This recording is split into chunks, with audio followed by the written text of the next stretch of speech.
শুনো না। ওকে। আসসালামু আলাইকুম সবাইকে। আচ্ছা, দাঁড়ান একটু দেখি। ওকে, আমাদের আজকের সেশনটা হচ্ছে সাম্প্রতিক আন্তর্জাতিক ও সিভিল সার্ভিসের গোড়াপত্তনের উপরে টিপস এন্ড ট্রিক্স সেশন, বা সাম্প্রতিক আন্তর্জাতিকের সিভিল সার্ভিস গোড়াপত্তনের সেশন এটাই। ওকে, আমার পরিচয় হচ্ছে, আমার নাম ফরদিন শাহরিয়ার শুভ। আমি বাংলাদেশ সিভিল সার্ভিসের সাধারণ শিক্ষা ক্যাডারে কর্মরত, আর জেনেসিস এর মেন্টর এবং একাডেমিক কনসালটেন্ট। ওকে, অনেকে আমাকে চিনে থাকবেন, ফেসবুকে রেগুলার পোস্ট দিই। ঠিক আছে, এখন আমরা পড়াশোনায় যাই। সাম্প্রতিক আন্তর্জাতিক, এই সাম্প্রতিক আন্তর্জাতিক থেকে এই বছর 20টা কোশ্চেনের মধ্যে আম, মোটে 6-7টা প্রশ্ন চলে আসতে পারে। যদি ভাগ্য ভালো থাকে, হ্যাঁ, কম আসবে। আর ভাগ্য খারাপ থাকলে বেশি আসতে পারে। কারণ বিশ্বের প্রেক্ষাপট, রাষ্ট্রের প্রেক্ষাপট আর পিএসসি কাঠামো সবকিছুই পরিবর্তন হয়েছে। আমাদের এখন বর্তমানে নতুন পিএসসি মেম্বাররা, পিএসসি চেয়ারম্যানও নতুন, দেশের প্রেক্ষাপটও নতুন। সুতরাং সাম্প্রতিকের একটা শক্ত প্রস্তুতি না নিয়ে পরীক্ষার হলে ঢোকাটা এই মুহূর্তে খুবই বিপজ্জনক বলা যায়। সুতরাং আমরা সাম্প্রতিক সম্পর্কে মোটামুটি ভালো একটা ধারণা নিয়ে যাব। ওকে, আজকে আমরা সাম্প্রতিক আন্তর্জাতিকের প্রিসাইজ জিনিসগুলো, যেগুলো সবচেয়ে গুরুত্বপূর্ণ, from the most important to list list ইম্পর্টেন্টের দিকে, হ্যাঁ, পড়াগুলোর দিকে যাব। ঠিক আছে। ওকে, শুরু করি। প্রথমে প্রথমেই শুরুই করব মধ্যপ্রাচ্য দিয়ে। হ্যাঁ, আপনারা ধরে রাখেন যে মধ্যপ্রাচ্য ইস্যু থেকে একটা প্রশ্ন ইনশাল্লাহ আসবেই। এখন কোনটা আসবে এটা বলা যায় না, এজন্য আমরা গুরুত্বপূর্ণ প্রশ্নগুলো একটু পড়াশোনা করি। দেখেন, এই যে ইসরায়েল কয়েকদিন আগে ইরানে হামলা করলো, ঠিক আছে। এই হামলাটার এই শুরুটা করাই দিয়েছে কে জানেন? এই যে international atomic energy agency IAEA, ওরা একটা রিপোর্ট দেয়। রিপোর্ট দিয়ে বলে যে ইসরায়েলে এখনো পরমাণু কর্মসূচি, হ্যাঁ, ঠিকঠাক মতোই বিদ্যমান। হ্যাঁ, ওরা কোনো বাধ্যবাধকতা মানতেছে না। এরপরেই 11 তারিখের রিপোর্টটা পেয়ে আইএইএ এর কি করে, 13 তারিখ, হ্যাঁ, ইসরায়েল 13 জুন ইরানের মধ্যাঞ্চলের, হ্যাঁ, ইস্পাহান প্রদেশে কি করে, হামলা চালায়। কোথায়? ইস্পাহান প্রদেশে অবস্থিত প্রধান ইউরেনিয়াম সমৃদ্ধ কেন্দ্র নাতানজে, ওকে, সামরিক হামলা চালায়। ঠিক আছে। এরপরে ইরানের ফোর্দো আর ইস্পাহান পরমাণু কেন্দ্র তারা হামলা চালায় এই 13 জুনই। 14 জুন কি করে, একটা গ্যাস ক্ষেত্রে তারা বোমা ফেলে। এই ঘটনাগুলো ঘটে। সুতরাং আমাদেরকে এই 13 জুন, হ্যাঁ, যে অপারেশন রাইজিং লায়ন নামে ইসরায়েল যে অপারেশনটা চালায় এ সম্পর্কে ভালো মতো জানতে হবে। ঠিক আছে। ওকে, এই জিনিসটা তাহলে কবে হয়েছে? অপারেশন রাইজিং লায়ন 13 জুন। আর কোথায় কোথায় হামলা করছে? Fordow, Isfahan, Fordow, Natanz, Isfahan, এই পরমাণু কেন্দ্রগুলোতে। আপনার পরমাণু কেন্দ্রগুলোর নামটাও জানা লাগবে, যে ফোর্দো কোথায় অবস্থিত। জাস্ট এই কোশ্চেনটা পিএসসি করে ফেলতে পারে। তখন আপনাকে উত্তর দিতে হবে যে ইরানের একটা পরমাণু কেন্দ্র বা ইরানে অবস্থিত। ওকে, ঠিক আছে। এখন এই হামলায় সামরিক উদ্দেশ্য, হ্যান ত্যান এত কিছু জানার দরকারই নেই। এখানে কতজন মারা গেছে এটা জানেন? ইরানের 29 জন সামরিক কর্মকর্তা আর 9 জন পরমাণু বিজ্ঞানী মারা গেছে। কারণ ইরানে এত মানুষ মারলো, ইরান কি তাহলে এখন হাতে হাত গুটায় চুপ করে বসে থাকবে? বসে থাকে নাই। তারা কি করছে, পরের দিনই, হ্যাঁ, পরের দিন কি মানে ওই দিনই অপারেশন ট্রু প্রমিস চালায়। ঠিক আছে, এক মানে ওই দিন রাতেই, একদম। এটা কি, 13 জুন। তাহলে অপারেশন রাইজিং লায়ন আর অপারেশন ট্রু প্রমিস কোন দিন হয়? এই 13 জুন 2025। এই জিনিসগুলো খুব মনে রাখেন, ট্রু প্রমিস 3। ইরান এর আগেও যে সামরিক এইগুলো হামলাগুলো চালাইছিল, ক্ষেপণাস্ত্র হামলা চালাইতো ছোটখাটো, ওগুলো অপারেশন ট্রু প্রমিস নামে। এর মধ্যে আগে আরো 2টা ট্রু প্রমিস চালাইছে। একটা হচ্ছে অপারেশন ট্রু প্রমিস 1, একটা হচ্ছে অপারেশন ট্রু প্রমিস 2। ঠিক আছে, ওই যে হিজবুল্লাহর সঙ্গে যখন ইসরায়েলের যুদ্ধ হয়েছিল তখনও ইরান ট্রু প্রমিস 1 আর 2 পরিচালনা করে। ঠিক আছে। এতে কি করে, ইরান ইসরায়েলে F-35, 3টা F-35 বিমান ভূপাতিত করে। ভাই খুব গুরুত্বপূর্ণ, কোন বিমান ভূপাতিত করেছে? F-35 বিমান ভূপাতিত করছে। ঠিক আছে। এখন এই ঘটনাগুলো যখন ঘটে, অপারেশন রাইজিং লায়ন হয়, অপারেশন ট্রু প্রমিস 3 হতে থাকে, তখন আমেরিকাতে একটা ভাব যে আমেরিকাও ইরানে একটা হামলা করবে, খুব যুদ্ধ যুদ্ধ অবস্থা লাগাই দিবে। তখন আমেরিকার ডেমোক্রেট সিনেট, হ্যাঁ, তার নাম কি, বার্নি স্যান্ডার্স, এই যে দেখেন লাল করে দেওয়া আছে, বার্নি স্যান্ডার্স বলে যে ট্রাম্প যেন কোন রকম সামরিক অভিযান, হ্যাঁ, না চালাইতে পারে মার্কিন আইনসভার অনুমতি ছাড়া, এইরকম একটা বিল আনার ঘোষণা দেয়। ঠিক আছে। এখন ট্রাম্প কি কারো শোনে? ট্রাম্প কি কারো মানে? বার্নি স্যান্ডার্স যাই বলুক, হ্যাঁ, হামলা করো না টোরো না যাই করুক, ডেমোক্রেটরা শোনার টাইম নেই। কি করে দিল? অপারেশন মিডনাইট হামলা চালাই দিল। ট্রাম্প কয়েকদিন ওয়েট করলো, দেখলো মেকলো হ্যান করলো, তারপরে 22 জুন 2025, মনে রাখেন, 13 জুন গেল, 13 জুনের পরে ধপ করে চলে আসবে মিডনাইট হামার কবে? 22 জুন।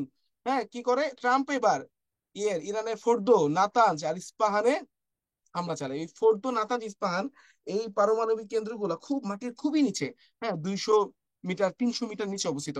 তো এত নিচে ইসরায়েল খাবি খাচ্ছিল, মানে এরা শুধু পারতেছিল না, একেবারে যতই বোম মারে যায়, মানে পারমাণবিক স্থাপনার কিছুই মানে বিগড়াতে, মানে করতে ভাঙতে টাঙতে কিছুই করতে পারতেছিল না।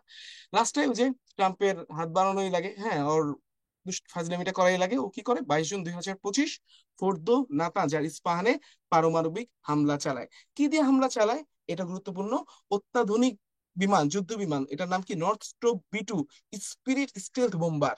ঠিক আছে, সাধারণ জ্ঞানের বইগুলোতে সংক্ষেপে লেখা থাকে নর্থ স্টিল বোম্বার স্পিরিট, পুরা নাম এটা, Northrop B 2 Spirit stealth, হ্যাঁ, বোম্বার, যুদ্ধ বিমান ইউজ করে। আর যুদ্ধে ব্যবহৃত শক্তিশালী বোমার নাম GPU-57A/B পেনিট্রেটর। পেনিট্রেটর মানে কি, একদম গর্ত করতে করতে করতে করতে নেওয়া যেতে পারে, ঠিক আছে। হ্যাঁ, এটা একটা পেনিট্রেটর বোমা, পেনিট্রেটর, ওকে, করতে করতে পারে। ফাইন। এখন মিডনাইট হ্যামার হলো। এখন ইরান তো তারপরেও বসে থাকার লোক না, ইরান তো আসলে কেন যে পাখির বাচ্চা, বেটার বেটা এরকম দেশ। ওরা কি করে, ওই মিডনাইট হ্যামারের বিপক্ষে, মানে মিডনাইট হ্যামারের বদলা হিসেবে 23 জুন 2025, এটা তো লাল করা উচিত ছিল, 23 জুন 2025 কাতারে আমেরিকার অবস্থিত আল উদাইদ ঘাঁটিতে ক্ষেপণাস্ত্র হামলা চালায়। হ্যাঁ, তারপরে ট্রাম্প বলে যে ভাই ঠিক আছে, হামলা চালিয়েছেন ভালো কথা, এখন যুদ্ধবিরতি, হুম, সবকিছু মিলমিশ, ঠিক আছে, তোমরা তোমার মতো মতো পারমাণবিকই ভেঙে ফেলছি, হ্যাঁ, অবশ্যই থামাবা পারমাণবিক কি করে বিস্তার রোধ করবা, এগুলা বইলা টইলা, হ্যাঁ, আর আমাদের কোনো জানমালের অত ক্ষতি হয় নাই, ধন্যবাদ আগে জানাইছো, ঠিক আছে। ইরান এই হামলা করার আগে কাতারে জানিয়ে দিছো যে আমি ঘাঁটিতে হামলা করবো, ঠিক আছে।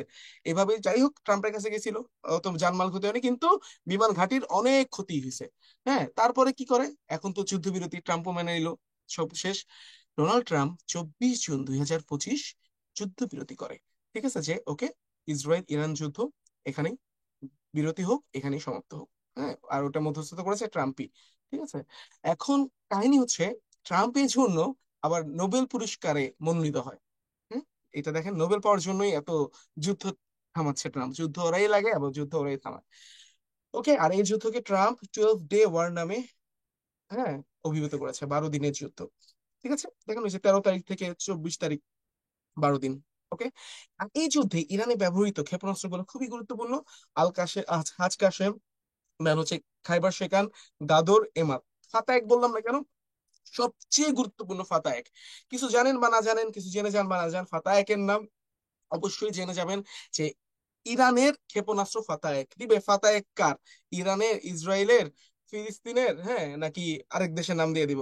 তো উত্তর কি, এখন আমরা দুইটা দেশ, ইরান আর ইসরায়েলি গোয়েন্দা সংস্থার নামগুলো জানবো। প্রথমে ইসরায়েলটা জানি, দেখেন, মোসাদ, আমান, এই দুটো হচ্ছে ইসরায়েলের গোয়েন্দা সংস্থা। আর শিনবে তো গোয়েন্দা সংস্থা, কিন্তু এটা হচ্ছে অভ্যন্তরীণ, অভ্যন্তরীণ গোয়েন্দা থেকে আসলে প্রতিরক্ষার কাজটা বেশি করে।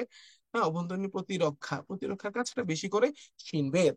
আর ইরানের গোয়েন্দা সংস্থা হচ্ছে সাভাক বিভাগ, আর হচ্ছে আইজিআরসি। সাভাক বিভাগ ডাইরেক্ট গোয়েন্দা সংস্থা, আর আইজিআরসি হচ্ছে যে প্রতিরক্ষা বাহিনী ওদের, ঠিক আছে, ইসলামিক লিবারেশন গার্ড অফ, হ্যাঁ, ইরান, আইজিআরসি। ওকে, হ্যাঁ, এখন আইজিআরসি টাই সবচেয়ে বেশি পপুলার, যুদ্ধে বড় বড় ভূমিকা, তো আইজিআরসি নামটা অবশ্যই জানি। আইজিআরসি কার, ইরানের। গেল। এবার আমরা চলে আসছি যে ওই যে মধ্যপ্রাচ্য সংকটের আরো কিছু, হ্যাঁ, ভিতরে এই সংকটের শুরু কবে হয়েছিল দেখেন। হ্যাঁ, এই যে 1 এপ্রিল 2024 ইসরায়েল ইরানের দামেস্কে ইরানের কনসুলেটে হামলা চালিয়েছিল। ওকে, এই থেকেই আসলে এই যুদ্ধের শুরুটা, এই যে ইরান ইসরায়েলের যে দ্বন্দ্বটা। ওকে, এই যে অপারেশন ট্রু প্রমিস, আর মানে যে ইরান যেটা চালায়, ট্রু প্রমিস 1, ট্রু প্রমিস 2, এটা 13 এপ্রিল 2024 হয়েছিল। এগুলো ইনার ইনসাইট ঘটনা, হালকা দেখে নিন, ওগুলোর মতো গুরুত্বপূর্ণ না, কিন্তু গুরুত্বপূর্ণ, ঠিক আছে, একটার সঙ্গে একটা ইন্টাররিলেটেড। তো এগুলো একটু দেখবেন। হ্যাঁ, যেহেতু ইরান হামলা চালিয়েছিল, দেন অপারেশন আয়রন শিল্ড কি, ইসরায়েলের, হ্যাঁ, ইরানের হামলা প্রতিহত করারই, যেখানে ওরা প্রথম এই যে আয়রন ডোম ইউজ করে। ওকে, প্রতিরক্ষা ব্যবস্থা, ঠিক আছে, ফাইন। এখানে একটা খুবই গুরুত্বপূর্ণ ইঞ্জিনিয়ার আছে, এটা হচ্ছে ইরানের অষ্টম প্রেসিডেন্ট ইব্রাহিম রাইসির হেলিকপ্টারের মৃত্যু। ওনার কোথায় মৃত্যু হয়েছে, হ্যাঁ, কিভাবে কি, এই জিনিসটা তো অবশ্যই আপনারা জেনে যাবেন। ঠিক আছে। তো কি আজারবাইজানের সীমান্তবর্তী এলাকায়, হ্যাঁ, উনি মৃত্যুবরণ করেন। আর মৃত্যুর ডেটটা হচ্ছে 19 মে 2024। কিচ্ছু না জানেন, এলাকাটা কই মারা গেছে, হ্যাঁ, আর কিভাবে মারা গেছে এটা জানেন। আর এগুলো হচ্ছে এক্সট্রা, যদি সময় থাকে, কোন মডেলের হেলিকপ্টার ছিল, কি ছিল, এটা জানেন। আর কিভাবে মারা গিয়েছে, হেলিকপ্টার দুর্ঘটনা, এই কোশ্চেনটা জাস্ট শেষ করতে পারে যে কিভাবে মারা গেছে, হেলিকপ্টার দুর্ঘটনায় মারা গেছে।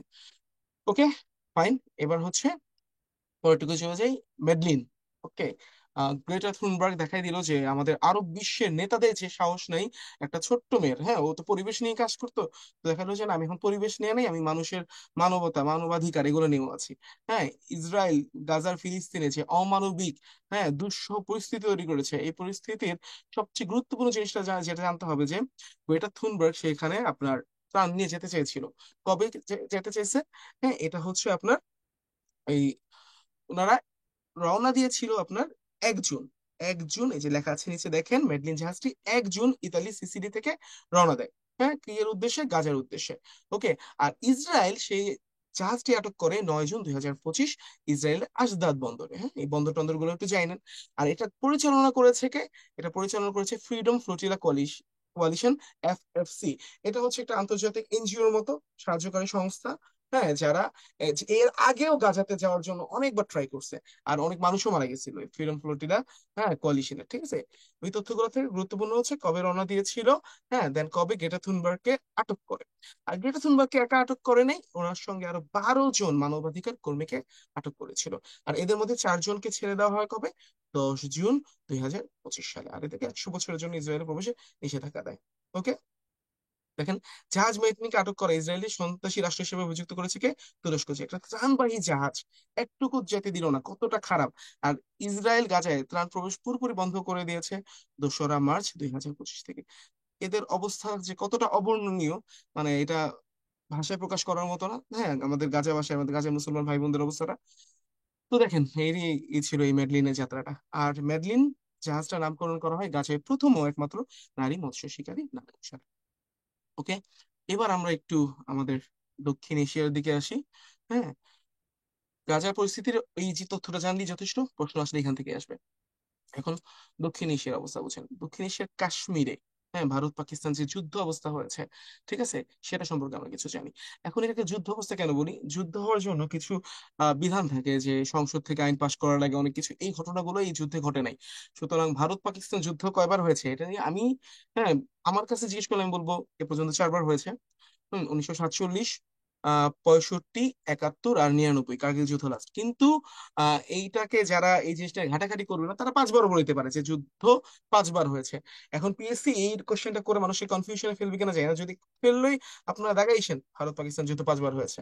ওকে, হ্যাঁ, কার্গিল এর পরে এটারও যুদ্ধই ধরেন, কিন্তু আমি বলি যুদ্ধ অবস্থা। ওকে, যাই হোক, শুরুটা করি। এইখানে যুদ্ধটা শুরু হয় যখন ভারত পাকিস্তানে 7 মে 2025 অপারেশন সিঁদুর নামে একটা হামলা চালায়। ঠিক আছে, অপারেশন সিঁদুর নামে হামলা চালায়, তখন যুদ্ধটা শুরু হয়। আমরা প্রেক্ষাপটে একটু পরে আসতেছি। হ্যাঁ, আর এই অপারেশনটা কি ছিল? অপারেশন সিঁদুর বললামই তো। এই অপারেশনের পাল্টা অপারেশন যেটা পাকিস্তান চালায়, সেটা ছিল অপারেশন বুনিয়ানুম মারসুস। বুন ইয়ানুম মারসুস, এটা হচ্ছে আপনারা দেখেন। ওকে, আর এই অপারেশনটা হয় 10 মে 2025। ঠিক আছে, আর বুনিয়ানু মার্সুস শব্দ হচ্ছে হচ্ছে সুদৃঢ় সুসংগঠিত অবৃদ্ধ প্রাচীর। ওকে, ইয়াজুজ মাজুজ জুড়ে যেই ইতে আটকে রাখছে, হ্যাঁ, ওইটাই হচ্ছে এটা বুনিয়ানু মার্সুস, অবৃদ্ধ প্রাচীর, সহজে ভেদ করা যায় না।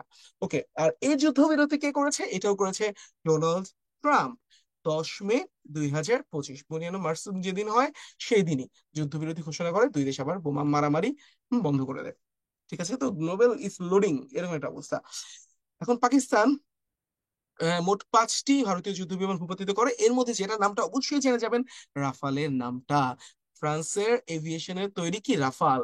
যদি কোশ্চেন আসে কোনটা ভূপাতিত করছে, কিছু না আসলে রাফালটা আসবে। আর একটা রাশিয়ান সু ছিল, আর মিগ 29 ছিল। ওকে, আর পাকিস্তানের তৈরি জে-10 সি যুদ্ধ বিমান আর ওয়াইজে এন্টিশিপ মিসাইল এখানে ব্যবহার করেছিল, চীনের তৈরি। তো বুঝছেন, চীন এখানে ভালো মতো পাকিস্তানকে পেট্রোনাইজ করছিল, এই মিসাইল দিছে, হ্যাঁ, এই এন্টিশিপ, তারপর কি যুদ্ধ বিমান দিছে। ওকে, আর কোন রাষ্ট্র কাকে সমর্থন করছে? ভারত সমর্থন সবসময় পেয়েছে এজ ইউজুয়াল আপনার ইসরায়েল কিন্তু ভারতের খুব ভালো বন্ধু। ঠিক আছে, আর যুক্তরাষ্ট্র কৌশলগতভাবে, আর পাকিস্তানকে চীন, হ্যাঁ, আর তুরস্ক কি করছে, এগুলো তো ইম্পর্টেন্ট না। ওকে, এবার দেখেন, প্রেক্ষাপটটা কি, তার রেজিস্ট্যান্স ফ্রন্ট, তাদের নামটা মনে রাখেন, যারা পেহেলগামে হামলা চালায়। হ্যাঁ, টিআরএফ ভারত নিয়ন্ত্রিত কাশ্মীরের পেহেলগামের বৈশারণ উপত্যকায়, ঠিক আছে, হামলা করে। কবে হামলা করে? 22 এপ্রিল 2025 সালে, এই যে অপারেশন সিন্দুরের সূত্রপাত, প্রেক্ষাপটটা এটা ছিল। এই হামলায় 26 জন নিহত হয় মোট। এর মধ্যে একজন নেপালি, বাকি 25 জন ছিল ভারতীয় নাগরিক। ঠিক আছে, আর ভারত পাকিস্তানকে দায়াল করছে। ওকে, এই একই কথা লেখা। বাই। তারপর এই হামলায় অন্তত 26 জন নিহত হয়, জানলাম। আর কি জানি, আর ভারতের দাবি কারা? এটা হচ্ছে লস্কর ই তৈয়বার দ্য রেজিস্ট্যান্স ফ্রন্ট, টিআরএফ। হ্যাঁ, ঠিক আছে, এই হামলার মানে করেছে, ভারত দাবি করে।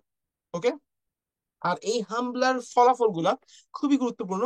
এই হামলার ফলে ভারত আর পাকিস্তান কয়টা পদক্ষেপ নিয়েছে? ভারতের পদক্ষেপ গুলো দেখি, 5টা পদক্ষেপ মোট। প্রথমত, সিন্ধু পানি চুক্তি স্থগিত। ওকে, ভারত কি করে? সিন্ধু পানি চুক্তি স্থগিত করে দিচ্ছে। ওকে, যে আমি আর তোমার সঙ্গে কোনো পানি চুক্তিতে নেই, এটা বন্ধ করলাম। এখন সিন্ধু পানি চুক্তি কবে হয়েছিল ভাই? এটা খুবই গুরুত্বপূর্ণ, আপনারা ভালো মতো জেনে যাবেন যে 19 সেপ্টেম্বর 1960 সালে সিন্ধু পানি চুক্তি হয়েছিল। এবার হচ্ছে আটারি ওয়াঘা পোস্ট, হ্যাঁ, বন্ধ। ঠিক আছে, আটারি ওয়াঘা পোস্ট। এই আটারি ওয়াঘা পোস্টটা কোথায় অবস্থিত? এই ওয়াঘা, এটা অবস্থিত পাঞ্জাবে। পাঞ্জাবে, ভারত নিয়ন্ত্রিত পাঞ্জাব আর পাকিস্তান নিয়ন্ত্রিত পাঞ্জাব। হ্যাঁ, ভারতের সাইডের নাম আটারি, আর পাকিস্তানের সাইডের নাম হচ্ছে ওয়াঘা। হ্যাঁ, ওকে, এটা হলো দুই পাঞ্জাবের সীমান্ত। ঠিক আছে, দেন ভিসা বাতিল করে দেয়, সার্ক ভিসা, এটা বাতিল করে দিচ্ছে পাকিস্তানের। প্রতিরক্ষা কর্মকর্তাদের বলে, ভাই আপনারা বাসায় চলে যান, পাকিস্তানে চলে যাওয়ার নির্দেশনা দিয়েছে। আর ভারতীয় কি করে, হাই কমিশনারদের সংখ্যা কমিয়েছে। স্টার এই দুইটাই, 1 আর 2, হ্যাঁ, এই দুইটাই সবচেয়ে বেশি গুরুত্বপূর্ণ। ওকে, 1 নম্বরটা বেশি, সিন্ধু পানি চুক্তি স্থগিত। এখন ভারত এই পদক্ষেপ গুলো নিয়ে পাকিস্তান কি বসে থাকবে? না, তারাও হাত গুটায় বসে থাকেনি, তারা 2টা পদক্ষেপ নিয়েছে। কি করেছে? এক, ভারতীয় আকাশসীমা বন্ধ, কি জানি, ভারতের জন্য আকাশসীমা ব্যবহার বন্ধ করে দেয়। ঠিক আছে, ভারতের নাগরিকদের ভিসা বাণিজ্য স্থগিত করে, কিছু ওই যে ওয়াঘা সীমান্ত, ওই সীমান্তটাই যে ভিসা দিয়ে আর কি জানি, হ্যাঁ, ওয়াঘা সীমান্তটাই বন্ধ করে দিচ্ছে। দুই নাম্বারটা বেশি ইম্পর্টেন্ট। হ্যাঁ, ওকে। 1971 সালে পাকিস্তান সঙ্গে যখন বাংলাদেশ পাকিস্তানের যুদ্ধ হয়, মুক্তিযুদ্ধ, ওই যুদ্ধে তো ভারতও, হ্যাঁ, অংশগ্রহণ করেন বাংলাদেশের সঙ্গে। ঠিক আছে, তখন কি ওইটা অনেকটা পাক ভারত যুদ্ধেও, হ্যাঁ, হয়, কনভার্টেড হয়, ওরা তো ধরে ভারতে এটা সবসময় পাক ভারত যুদ্ধই বলে। ঠিক আছে, এই যুদ্ধরে কয় না একেবারে বন্ধ করাটা, হ্যাঁ, বন্ধ করার জন্য মানে যুদ্ধতে পরে এতজন পাকিস্তানি সেনা আত্মসমর্পণ করলো, হ্যাঁ, 93,000। এই ঘটনাগুলোকে পরে যে সম্পর্ক স্বাভাবিক করতে হয়, এই সম্পর্ক স্বাভাবিক করার চুক্তিটা ছিল সিমলা চুক্তি। দুই দেশের মধ্যে যুদ্ধ লাগলে পরে সম্পর্ক স্বাভাবিক করার জন্য, হ্যাঁ, একটা চুক্তি হয়। যেমন 65 সালে যখন ভারত আর পাকিস্তানের যুদ্ধ লাগে, তখন সম্পর্ক স্বাভাবিককরণ চুক্তি ছিল তাসখন চুক্তি। ঠিক আছে, উজবেকিস্তানের তাসখন দিয়ে চুক্তি হয়, আইয়ুব খান, হ্যাঁ, এই চুক্তি করছিল ভারতের তৎকালীন প্রধানমন্ত্রীর সঙ্গে। আর 71-এর যুদ্ধের দা ইন্ড শিলচর পরমাণু চুক্তি হচ্ছে কি? এই যে সিমলা চুক্তি, যেটা হয়েছিল 1972 সাল 2রা জুলাই, ভারত পাকিস্তানের মধ্যে। আর এই চুক্তিটা তারা কি করে দেয়? পাকিস্তান রদ করে 24 এপ্রিল 2025। ওকে, একটু মনে রাখেন, যথেষ্ট। এইবার পাকিস্তান সমাচারে একটু আসি। পাকিস্তান থেকে একটা কোশ্চেন যদি আসে, যদি পাকিস্তান ঘটিত ইন্টারনাল তাদের কোনো বিষয় নিয়ে, ওটা আসবে হচ্ছে বিএলএ, আপনারা মনে রাখেন। বিএলএ থেকে প্রশ্ন আসবেই ইনশাআল্লাহ, যদি পাকিস্তান ধরে। দেখেন কারণ কি, ওই যে বেলুচিস্তান লিবারেশন, হ্যাঁ, যে ইটা গ্রুপ বিএলএ, হ্যাঁ, লিবারেশন আর্মি, তাদের, তারা বর্তমানে কি চাচ্ছে? বেলুচিস্তানকে স্বাধীন করতে যাচ্ছে, অনেক দিনের প্রচেষ্টা। হ্যাঁ, এটা প্যাট্রোনাইজিং তো ইন্ডিয়া করে। ওকে, আর এখন বেলুচিস্তান সম্পর্কে সুতরাং জেনে যান, কোথায়? দক্ষিণ পশ্চিমের, হ্যাঁ, প্রদেশ, দক্ষিণ পশ্চিম, এই যে এখানে দেখেন, এই অংশটা বেলুচিস্তান একদম মাথা, দেখছেন কত বড়? মাশাল্লাহ, এটা যদি এখন আলাদা করে ফেলে তাহলে বুঝেন পাকিস্তানের অবস্থা পুরো খারাপ। উত্তর দিকে কি আফগানিস্তান, আর পশ্চিমে ইরান অবস্থিত, তো দুইটা দেশে বর্ডারও আছে। আর এই স্বাধীনতা কেছে, যার নাম দিয়ে শুরু করলাম টপিকটা, বিএলএ, বেলুচিস্তান লিবারেশন আর্মি। আর বিএলএ এর আদর্শিক ভিত্তি হচ্ছে কি? বেলুচ জাতীয়তাবাদ, ওই বাঙালি জাতীয়তার মতোই অনেকদিন ধরে চেষ্টা করতেছে। বেলুচিস্তান তেল ও বিভিন্ন খনিজ সমৃদ্ধ। ওকে, আর এটা শুরুটা করে আমরা 1940-এর দশকে। ওকে, 48-এ যখন যুক্ত হয় পাকিস্তানের সঙ্গে, তখন থেকেই তারা অনেকটা নাখোশ ছিল না, আমরা আলাদা দেশই গঠন করতাম। ফাইন। এবার চলে যাব আমরা খুবই খুবই খুবই গুরুত্বপূর্ণ টপিক ভাই। হ্যাঁ, এটা না পড়ে যায়েন না পরীক্ষার হলে। ট্রাম্পের রেসিপ্রোকাল ট্যারিফ শুরু তো করছিল, হ্যাঁ, ওই এপ্রিলে, পুরোপুরি এই যে এপ্রিলের 2রা এপ্রিল, হ্যাঁ, ট্যারিফটা প্রদান করে একেবারে ফাইনাল করলো পরশু দিনের আগের দিন ডক্টর মোহাম্মদ ইউনূস স্যারকে চিঠিটা পাঠিয়ে। হ্যাঁ, যে বাংলাদেশও একটা ট্যারিফ ই করছে, মাত্র 2% কমেছে। এখন বলতেছি কি করে, বলছে ক্ষমতা গ্রহণের পরে ট্রাম্পের মতো ওই আমেরিকা আমেরিকা করতে করতে শেষ। হ্যাঁ, আমেরিকা ফার্স্ট নীতি প্রণয়ন করে ফেব্রুয়ারিতে করে যে আমরা অতিরিক্ত শুল্ক এত এত পার্সেন্টই করবে, এগুলো একটাও দরকার নেই মনে রাখার। খালি মনে রাখবেন পরে রেসিপ্রোকাল ট্যারিফটা কবে আরোপ করে, এটা আরোপ করেছে 2রা এপ্রিল 2025। ঠিক আছে, রেসিপ্রোকাল ট্যারিফ। এখন রেসিপ্রোকাল ট্যারিফটা কি, ঠিক আছে, এটা বিজনেসের পড়াশোনা। এখন আমেরিকা প্রতি দেশ থেকে একটা ট্যারিফ খায়, খায় মানে ট্যারিফ আরোপ করে আমেরিকার উপরে। সেই পণ্য আমেরিকা এখানে করুক, রপ্তানি করুক, বাংলাদেশে করুক, ইন্ডিয়াতে করুক, চীনে করুক, হ্যাঁ, একটা ট্যারিফ শুল্ক বসায় দেয়। আমেরিকার শুল্কের পরিমাণ খুব কম ছিল, এখন আমেরিকা বলে আমাকে এত শুল্ক বসাও, আমি বসাবো না কেন। এই যে একটা পাল্টা শুল্ক, এই যে জিঘাংসা হয়ে যেমন টাকা পয়সা দরকার ট্রাম্প আরোপ করলো, এটা কি বলে, রেসিপ্রোকাল ট্যারিফ, যেটা বাংলা হচ্ছে পাল্টা শুল্ক। এই শুল্কটাই করে একটা বিশাল চার্ট নিয়ে এভাবে ধরে ট্রাম্প প্রকাশ করে কবে, 2রা এপ্রিল 2025 সালে। ওকে, দেন 9 এপ্রিল এটাকে 3 মাসের জন্য স্থগিত করে। বল কি ঠিক আছে, আরো কিন্তু আপাতত স্থগিত। এখন কি করে, এই 3 মাস শেষ, এখন দেখেন আর কিছু দেওয়ার দরকার নেই কোন দেশের উপর, কি খেলে বাংলাদেশের সাথে যাবে। বাংলাদেশের উপর আরোপিত শুল্কের পরিমাণ প্রথমে ছিল 37%, তার পরবর্তীতে 35 কমিয়ে কি করে 35% করে, যা 1লা আগস্ট 2025 থেকে কার্যকর। একটা তথ্য মনে রাখেন, কবে রেসিপ্রোকাল ট্যারিফ দিছে, ওকে, আর বাংলাদেশের কত পার্সেন্ট। শেষ, সময় নেই আমাদের এত তথ্য, অনেক তথ্য জানার। এখন আমরা সিরিয়া আর মানে সিরিয়ার 12 দিনে যে আসাদের শাসনের পতন, সেই তথ্যটা ভালো করে জানবো। দেখেন, 8 ডিসেম্বর 2024, ওকে, বিদ্রোহীদের হাতে আসাদের পরিবারের 54 বছরের, হ্যাঁ, শাসনের অবসান ঘটে কবে, 8 ডিসেম্বর 2024। ওকে, 8 ডিসেম্বর 2024, এই তারিখটা মনে রাখবেন ভালো করে। হ্যাঁ, দেন দেখেন 27 নভেম্বর উত্তরাঞ্চলে আলেপ্পো প্রদেশে বিদ্রোহীরা এই যে আকস্মিক আক্রমণ, এটা আক্রমণ হবে শুরু করে বিদ্রোহীরা। তো 27 নভেম্বর থেকে 8 ডিসেম্বর দেখবেন 12 দিন, তাই এটাকে 12 দিনের পতনই বলা হয়। ওকে, এরপরে 27 নভেম্বরে শুরু করার পরে 1 ডিসেম্বর তারা আলেপ্পো দখল করে ফেলে। সর্বশেষ 8 ডিসেম্বর রাজধানী দামেস্কের পতন ঘটায়, দামেস্ক দখল করে ফেলে। ওকে, সিরিয়ার প্রেসিডেন্ট বাশার আসাদ কি করে, পালিয়ে যায়। কোথায় পালায়, রাশিয়ার রাজনৈতিক আশ্রয় নেয়, রাশিয়াতে পালায় যায়। ওকে, আর সরকার পতনে মূল ভূমিকা পালন করে বিদ্রোহী গোষ্ঠী, হ্যাঁ, হায় তাহারির আল শামস, HTS, ঠিক আছে, হায় তাহারির আল শামস। 2012 সালে এই হায়াত তাহারির, হ্যাঁ, আল শামস, এই HTS টা প্রতিষ্ঠিত হয়। আর এর বর্তমান প্রধান হচ্ছে মোহাম্মদ আল জোলানি। ওকে, মোহাম্মদ আল জোনালি। ওকে, সিরিয়া অন্তর্বর্তী সরকারের প্রধানমন্ত্রী হলেন মোহাম্মদ আল বশির, প্রেসিডেন্ট, হ্যাঁ, আহমেদ আল সারা। এই মোহাম্মদ আল জোনালিরই একটা নাম হচ্ছে আহমেদ আল সারা। ওকে, তারই নাম, দুইটা নাম মনে রাখেন। ওকে, 29 জানুয়ারি 2025 সিরিয়া সেনাবাহিনী সংবিধান আর বাদ পার্টিকে বিলুপ্ত হয়। ঠিক আছে, এখন বিলুপ্ত তো পরের কথা, মানে ধরে ধরে বাদ পার্টি যারে পাইতেছে, হ্যাঁ, একেবারে অ্যাসাসিনেট করতেছে। অ্যাসাসিনেট তো না, মানে শাস্তি দিতেছে, মৃত্যুদণ্ড, এইটাই শাস্তি হচ্ছে। ওকে, বাংলাদেশের মতো তো না, মাঝে মাঝে কোনো কিছু করলো কেউ পার পেয়ে গেল, হ্যাঁ, যেমন আমাদের জুলাই হত্যা করলো, তবু এখনো তো কোনো রকম বিচারই নাই। হ্যাঁ, কিছু কি হয় না হয় এটা আল্লাহ জানে, কিন্তু ওই দেশে একেবারে ডাইরেক্ট অ্যাকশন এরকম। ওকে, আর 13ই মার্চ অস্থায়ী সংবিধান জারি করে।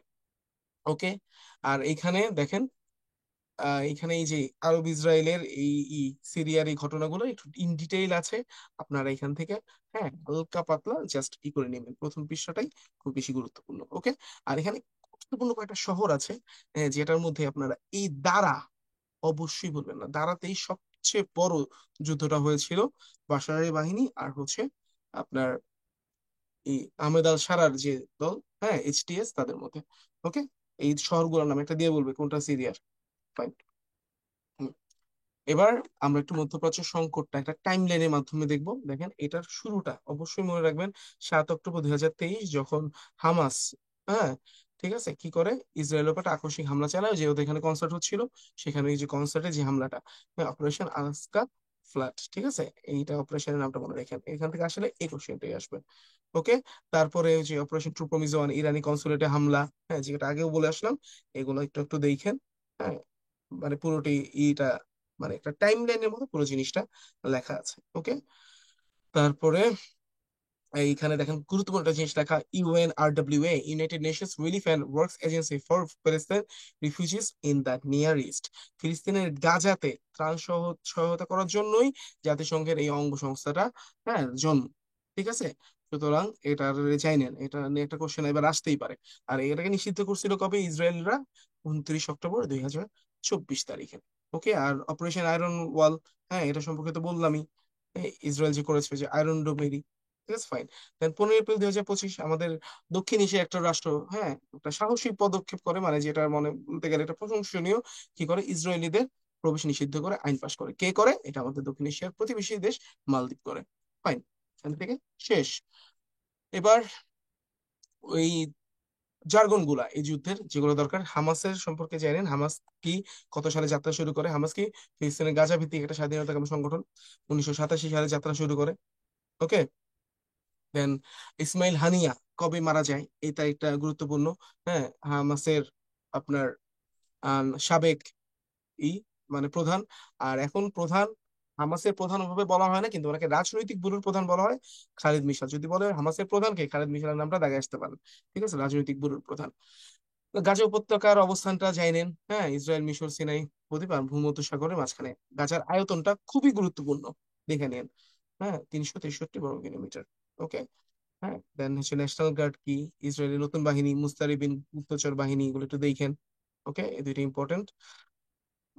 দেন হচ্ছে নুকবা ফোর্স, খুবই ইম্পর্টেন্ট, ফিলিস্তিনের স্বাধীনতাকামী সংগঠন। নুকবা আরবি শব্দ, এর অর্থ অভিজাত। দেন হচ্ছে নাকবা, হ্যাঁ নাকবা সম্পর্কে একটু দেখেন। ওই যে ফিলিস্তিনিদের নিজ দেশ থেকে, হ্যাঁ বিতাড়িত করার যে ইটা, হ্যাঁ এটাই নাকবা। আর নাকবা দিবস যে 15 মে, এটা দেখেন। কারণটা হচ্ছে নাকবা জিনিসটা হচ্ছে 14ই মে 1948 সালে আপনার ইসরায়েল রাষ্ট্রের জন্ম হয়। ওরা ইসরায়েল জন্ম হওয়ার পরে ফিলিস্তিনই তাদের যে প্রমিসল্যান্ড বইটা দখল করে এই করে। হ্যাঁ, আর এই যে ওনাদের বাসা ওইখানে বানানো, এটা করে হচ্ছে ব্যারন এডমন্ড রথশাইল্ড। উনি ওইখানে পৃষ্ঠপোষকতার মাধ্যমে ইসরায়েলে মানে ফিলিস্তিনে ভূমি অধিগ্রহণের মাধ্যমে এটা সূত্রপাত ঘটায়। ঠিক আছে, আর ফিলিস্তিনিরা তাদের ভূমি আনো শুরু করে পরের দিন থেকে, 15 তারিখ। তাই 15 মে হচ্ছে কি আল নাকবা দিবস। ভাই খুবই খুবই গুরুত্বপূর্ণ। ওকে, আর জাতিসংঘ এই দিবসটি 2023 থেকে পালন করে আসছে। ওকে, এখন দাহিয়া ডক্ট্রিন সম্পর্কে জানেন, প্রশ্ন আসবেই। দাহিয়া ডক্ট্রিন কি? দাহিয়া ডক্ট্রিন হলো ইসরায়েলের পার্লামেন্টে করা সেই আইনটা, যে আইনের মাধ্যমে বেসামরিক নিরীহ শিশু নারীদের, লোকজনদের হত্যা করার একটা লাইসেন্স পায় ইসরায়েল। সেটি হচ্ছে একটা নিকৃষ্ট দাহিয়া ডক্ট্রিন। ডক্ট্রিন। ওকে, কেউ ভুলবেন না আশা করি, ইনশাল্লাহ। ঠিক আছে, এখন গাজায় হামলার প্রতিবাদে ইসরায়েলের সঙ্গে সম্পর্ক ছিন্ন করেছে আহ, দক্ষিণ আমেরিকার দুইটি দেশ, বলিভিয়া আর কলম্বিয়া। ওকে, দেখেন তারপর আরব দেশগুলা এটা করে না। আর বাণিজ্য স্থগিত রেখেছে তুরস্ক। ওকে, এখন হিজবুল্লাহ সম্পর্কে একটু জেনে নিন। হিজবুল্লাহ কোন জায়গারই, হ্যাঁ তার প্রধানটাকে, এটা জানবেন। হিজবুল্লাহ লেবানন ভিত্তিক। ওকে, এটা জানেন। এখন হচ্ছে এই ইসরায়েল আর ইয়ের মধ্যস্থতা করে কাতার, যুক্তরাষ্ট্র, তুরস্ক, হ্যাঁ এই তিনটা দেশে ছিল। এখন আন্তর্জাতিক বিচার আদালতে যে বিচারগুলা হয়েছে, এগুলো একটু দেখেন। আন্তর্জাতিক বিচার আদালতের বিচার কিছু হোক বা না হোক, মামলা করার সাহস দেখাইছিল একটা দেশ, এটার নাম হচ্ছে দক্ষিণ আফ্রিকা। আরব দেশগুলো কিছু না করলেও দক্ষিণ আফ্রিকা কি করে? মামলা করে। ওকে, ইসরায়েলের বিরুদ্ধে। এটা প্রশ্নটা আসবেই। কবে করে? 29 ডিসেম্বর 2023 তারিখে। হ্যাঁ, 26 ডিসেম্বর 2024। হ্যাঁ, এটা কি হবে? এটা হচ্ছে আইসিজে ইসরায়েলকে গণহত্যা বন্ধের নির্দেশ দেয়। ঠিক আছে, কিন্তু ওরা কি বন্ধ করছে? করে নাই। হুম। আর ওকে, আর জাতিসংঘে ফিলিস্তিনি শরণার্থী সংস্থায় অর্থ দেওয়ায় অভিযোগে জার্মানির বিরুদ্ধে, হ্যাঁ আইসিসি যেতে মামলা করে নিকারাগুয়া আবার ইসরায়েলি খুব ভালো বন্ধু। ঠিক আছে, এটা ইম্পর্টেন্ট না, দক্ষিণ আফ্রিকাটা বেশি ইম্পর্টেন্ট। ওকে, আর নেতানিয়াহুর বিপক্ষে আইসিজে গ্রেফতারি পরোয়ানাও দিয়েছে। গ্রেফতারি পরোয়ানা কে দিয়েছে? এটা খুবই গুরুত্বপূর্ণ, আন্তর্জাতিক অপরাধ আদালত, এটা মনে রাখেন। ওকে, আর ফিলিস্তিনকে প্রথম স্বাধীন রাষ্ট্র ঘোষণা দিয়েছিল আলজেরিয়া 1988 সালে। ওকে, দেন ফিলিস্তিন স্বাধীন রাষ্ট্র হিসেবে স্বীকৃতি দিয়েছে আরো কয়েকটা দেশ, এগুলো একটু দেখেন, এত মনে রাখা ই করাও কঠিন, জাস্ট একবার। দেন যুদ্ধবিরতিটা। ওকে, যুদ্ধবিরতিটা স্বাক্ষর হয়েছিল 18 জানুয়ারি 2025। এটা মানে পুরো বলো না মিথ্যা, হ্যাঁ কিছুই না, শুধু শুধু। ওকে, আর এটা মধ্যস্থ করেছিল মিশর, কাতার আর যুক্তরাষ্ট্র। সরি, মিশর, কাতার, যুক্তরাষ্ট্র, তখন তুরস্ক বলছিলাম না। মিশর, কাতার আর যুক্তরাষ্ট্র, এই তিনটা। ওকে, ঠিক আছে। আর এখানে বাকি এই জিনিসগুলো অত গুরুত্বপূর্ণ না। এবার আমরা চলে যাচ্ছি পুরস্কার সম্মাননায়। পুরস্কার সম্মাননা, হ্যাঁ এই জিনিসটা অবশ্যই ভালো করে দেখতে হবে। আমাদের আন্তর্জাতিক পুরস্কারের মধ্যে যে পুরস্কার সবচেয়ে গুরুত্বপূর্ণ সেটা হচ্ছে নোবেল পুরস্কার। কারণ আমাদের doctor Mohammad Yunus sir Nobel পুরস্কার পাইছে, সুতরাং নোবেল পুরস্কারের আদ্যপান্ত আপনাদের খুব ভালো করে জেনে যেতে হবে। ওকে, নোবেল পুরস্কারটা শুরু হয়েছিল 1901 সালে। ঠিক আছে, যে প্রথমে শুরু হয়েছিল চিকিৎসা, রসায়ন, পদার্থ, সাহিত্য আর শান্তিতে। পরবর্তীতে 1969 সালে অর্থনীতিতে, হ্যাঁ, নোবেল পুরস্কার চালু হয়। জানেন, অর্থনীতিতে নোবেল পুরস্কারটার নাম হচ্ছে ইকোনমিক্স না, কিন্তু ইকোনমিক সায়েন্সেস। ওকে, এইভাবে, হ্যাঁ, পৃথিবীর সব জায়গায় ইকোনমিক্স এর ডিগ্রি দেয় ব্যাচেলর অফ সায়েন্স, আর শুধুমাত্র বাংলাদেশে আমরা দিয়েছে দেই ব্যাচেলর অফ সোশ্যাল সায়েন্স, সামাজিক বিজ্ঞান ফেলাই দিই। ওকে, দেন অর্থনীতি নোবেল পুরস্কারের নাম হচ্ছে সেভারিক্স, হ্যাঁ, রিক্স ব্যান্ড প্রাইজ। ওকে, যেটি অর্থায়ন করে সুইডেনের কেন্দ্রীয় ব্যাংক। আর পুরস্কার অর্থমূল্য 1,10,00,000 সুইডিশ ক্রোনা। এবার আমরা 2024 সালে কারা কারা নোবেল পুরস্কার পেয়েছে সেটা দেখবো। এখানে দেখেন স্টার দেওয়া আছে, সেগুলো সবার আগে দেখবো। যেহেতু আপনাদের স্পেশাল পরীক্ষা ডাক্তারদের চিকিৎসা শাস্ত্র সম্পর্কে ভাইজানরা ভালো করে জেনে যেতে হবে, ভাই আর বোনরা। কে কে পাইলো? ভিক্টর অ্যামব্রোস যুক্তরাষ্ট্রের, আর হচ্ছে গ্যারি রুফকুন, হ্যাঁ, যুক্তরাষ্ট্রের। এই দুইজন চিকিৎসা শাস্ত্রে আপনার কি পায়, নোবেল পুরস্কার পায় 2024 সালে। বিষয় কি? এমআরএনএ, যেটাকে মাইক্রো আরএনএ বলে, এটাকে আবিষ্কার করে এবং পোস্ট ট্রান্সক্রিপশনাল জিন নিয়ন্ত্রণে ভূমিকা রাখে। এটা তাদেরই। হ্যাঁ, ঘোষণা করছে কবে এগুলা? জীবনে এত কঠিন কোশ্চেন করলে তো আল্লাহ পিএসসি এর উপর কি বলবো। হ্যাঁ, কিছু বলার নাই, যদি এইটা করে ঘোষণা কবে আসবে না। আর ঘোষণা কি করে এটা এটা জেনে নেন। হ্যাঁ, ক্যারোনিক্স রয়্যাল কি জানে, সুইডেন একাডেমি অফ সায়েন্সেস, ঠিক আছে, এরা করে, এরা যে মেডিকেলটা ঘোষণা করে, মানে ইয়েরটা চিকিৎসা শাস্ত্রটা। দেন আমরা চলে যাবো সাহিত্যে। হ্যাঁ, খুবই গুরুত্বপূর্ণ। সাহিত্যে নোবেল পুরস্কারকে পান দক্ষিণ কোরিয়ার নারী হ্যান কাং। ওকে, কেন? পুরস্কার পান তীক্ষ্ণ কাব্যিক গদ্যের জন্য, এবং ঐতিহাসিক আঘাতের মুখোমুখি হয়, এবং মানব জীবনে ভঙ্গুরতা মানে ফ্রেজিলিটি উনি প্রকাশ করে। ঠিক আছে, ওকে ফাইন। দেন শান্তিতে নোবেল পুরস্কার পায় নিহন হিদান কাও, জাপানি সংস্থা। ওকে, পরমাণু অস্ত্রের কি বিস্তার রোধে। ঠিক আছে, হ্যাঁ, উনি একটা এখানে ওরা কাজ করে যায় এই সংস্থাটা, এই জন্য পায়। ওকে, ইম্পর্টেন্ট তিনটা গেল। এবার আমরা আনইম্পর্টেন্ট তিনটাতে আসি। পদার্থবিজ্ঞান কেমনে মনে রাখবেন? দেখেন, হপফিল্ড হিন্টন। দেশ মনে রাখতে পারলে হইলো, না মনে রাখতে পারলে নাই। হ্যাঁ, একজন যুক্তরাষ্ট্র, একজন কানাডা, কিন্তু মনে রাখবেন কি? হ্যাঁ, এইচ হপফিল্ড এন্ড হিন্টন। ঠিক আছে, ওরা পাইছে, বিষয়টা দেখে নিয়েন। দেন হচ্ছে রসায়নে, রসায়নে কে কে পাইছে? বেকার, হ্যাসাবিস আর জাম্পার, এভাবে মনে রাখবেন। হ্যাঁ, বেকার, হ্যাসাবিস আর জাম্পার, BHJ, এই তিনজন। ওকে, রসায়নে পেয়েছে। এবার অর্থনীতি থেকে পায়, দেখেন, আসেমোগলু। হ্যাঁ, এই যে আমি এভাবে আসেমোগলু, এভাবে বা আসেমোগলু মনে রাখেন। দেন জনসন রবিনসন, দেখেন জনসন রবিনসন মিলে যায় তো, আসেমোগলু জনসন রবিনসন, আসেমোগলু জনসন রবিনসন, এভাবে মনে রাখবেন। ওকে, শেষ। এই যে এখানে আবার শর্টকাটও দেওয়া আছে। হ্যাঁ, দেখেন 2025 সালে মোগলাই খেতে অর্থ লাগবে না। হ্যাঁ, ওকে, ফাইন। সহজেই এই জিনিসগুলো আপনারা আশা করি মনে রাখতে পারবেন।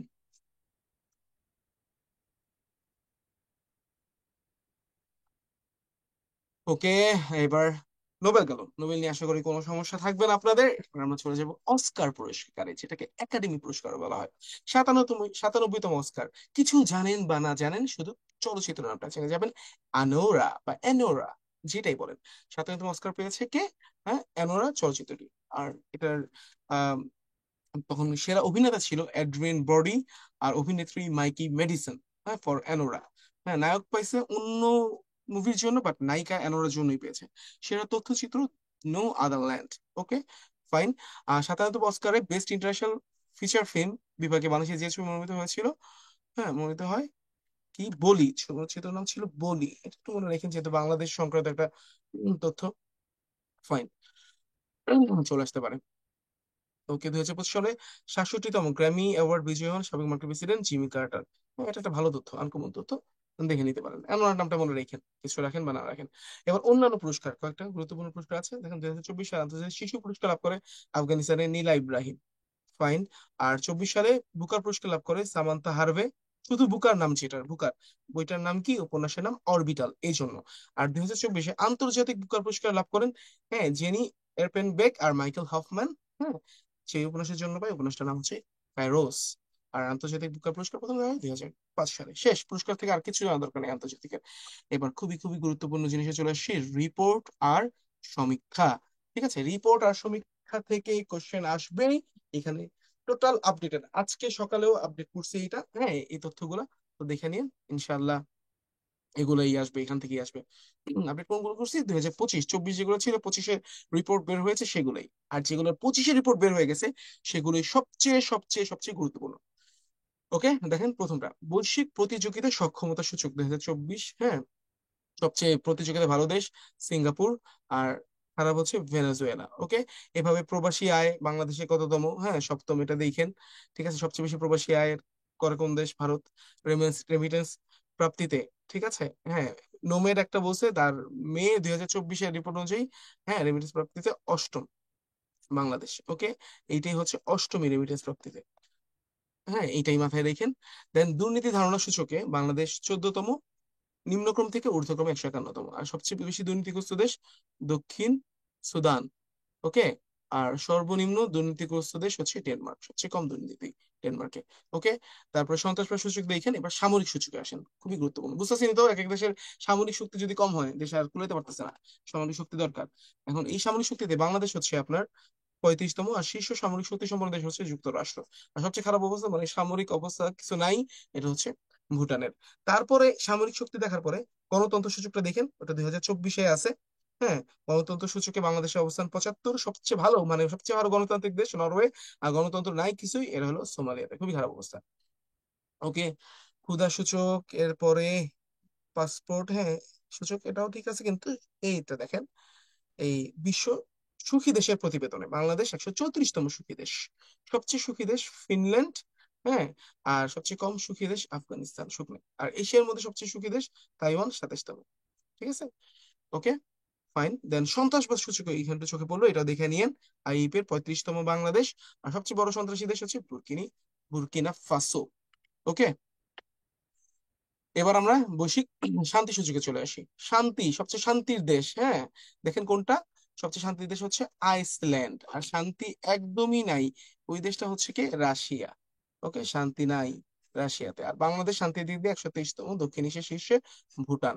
ওকে, তারপর এগুলোর থেকে ইম্পর্টেন্ট এখন হচ্ছে বৈশ্বিক লিঙ্গ সমতা সূচকটা, যেখানে বাংলাদেশ একেবারে 75 ধাপ, আগে ছিল 99 গত বছর, এবার হয়ে গেছে 24তম, দক্ষিণ এশিয়ার প্রথম অনেক বছর ধরে। এবারও, হ্যাঁ এটা মনে রাখেন ভাই, 3 স্টার 5 স্টার যা স্টার দেন, এই লিঙ্গ সমতা সূচকটা আসবেই। আর সবচেয়ে ভালো লিঙ্গ সমতায় হচ্ছে আইসল্যান্ড, আর খারাপ অবস্থা হচ্ছে পাকিস্তানের, হ্যাঁ লিঙ্গ সমতা সূচকে। ই গভর্নমেন্ট সূচক খুবই গুরুত্বপূর্ণ, দেখবেন কোশ্চেন অ্যানালিসিস করলেই বুঝবেন, যেগুলো আসে বারবার তাই বোল্ড করা।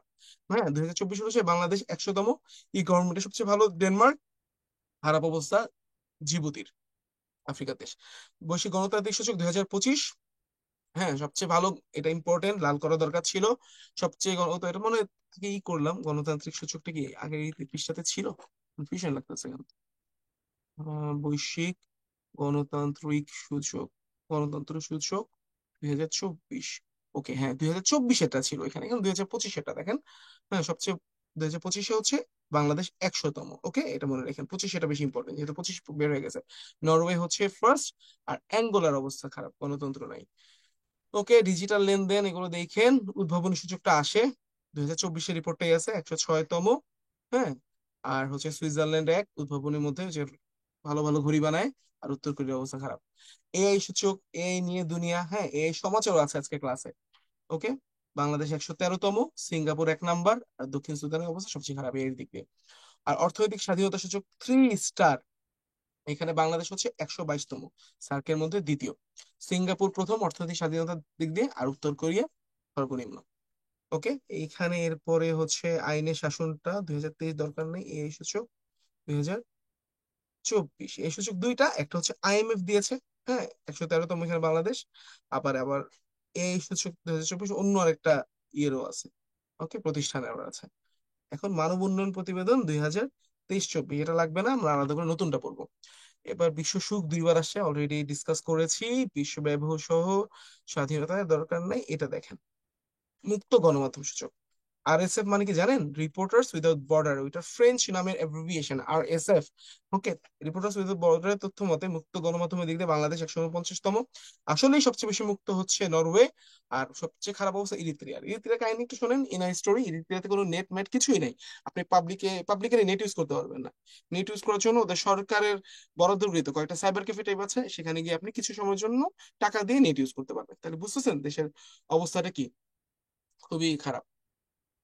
ওকে, গেল। এরপর আমরা মানব উন্নয়ন সূচক। মানব উন্নয়ন সূচক সম্পর্কে আপনার ডিটেল জেনে যাবেন, কে প্রকাশ করে, বাংলাদেশ কততম, সর্বোচ্চ কে, সর্বনিম্ন কে। হ্যাঁ, দেন হচ্ছে আপনার এই প্রতিপাদ্য কি, এগুলো একটু ভালো মতো দেখে যাবেন। ওকে, মানব উন্নয়ন সূচক 2025 হচ্ছে 33তম। এইখানে এটা প্রকাশ করে কি UNDP, United Nation Development Programme. এটা এই কোশ্চেনের বিসিএস এ ডাইরেক্ট আসে যে মানব উন্নয়ন সূচক প্রকাশ করে কে। আর এটা সর্বোচ্চ মানে সবচেয়ে সূচকে সবচেয়ে আগে আছে আইসল্যান্ড, ভালো মানব মানে উন্নত জীবন কাটায়। আর সর্বনিম্ন অবস্থা দক্ষিণ সুদান। আর বাংলাদেশ হলো 130তম সূচক। এই 0.685। হ্যাঁ, এত কঠিন কোশ্চেন দেয় না, যদি আল্লাহ মাফ করুক দিয়ে দিতে পারে তবে একটু দেখে নিন। আর 130তম, এটা তো জানতেই হবে। 130তম বাংলাদেশ। ওকে, এখন মাথা পিছু আয় কোন দেশ, হ্যাঁ, শীর্ষে, গড়ায়ুতে শীর্ষ কোন দেশ, এইগুলো দেখে নেবেন। শীর্ষ মাথা পিছু আয় শীর্ষ হচ্ছে আপনার লিechtenstein, আর গড়ায়ুতে শীর্ষ দেশ হচ্ছে মোনাকো, 86.4 বছর। আর মানব উন্নয়ন সূচক অনুসারে বাংলাদেশের গড়ায়ু কত? 74.7 বছর। হ্যাঁ, কিন্তু যদি নর্মালি আসে ভাই, অর্থনৈতিক সমীক্ষাতে যত আছে ওইটা দাগায়েন। ওকে, আর সার্কভুক্ত দেশগুলোর মধ্যে গড়ায়ু আর মাথা পিছু আয় শীর্ষ দেশ হচ্ছে মালদ্বীপ। ওকে, আর হচ্ছে মানব উন্নয়ন সূচকের শীর্ষ দেশ হচ্ছে শ্রীলঙ্কা। শ্রীলঙ্কা আবার একটু আগে। এবার আমরা সম্মেলনগুলোতে যাই, দেখেন। হ্যাঁ, গুরুত্বপূর্ণ সম্মেলনগুলো।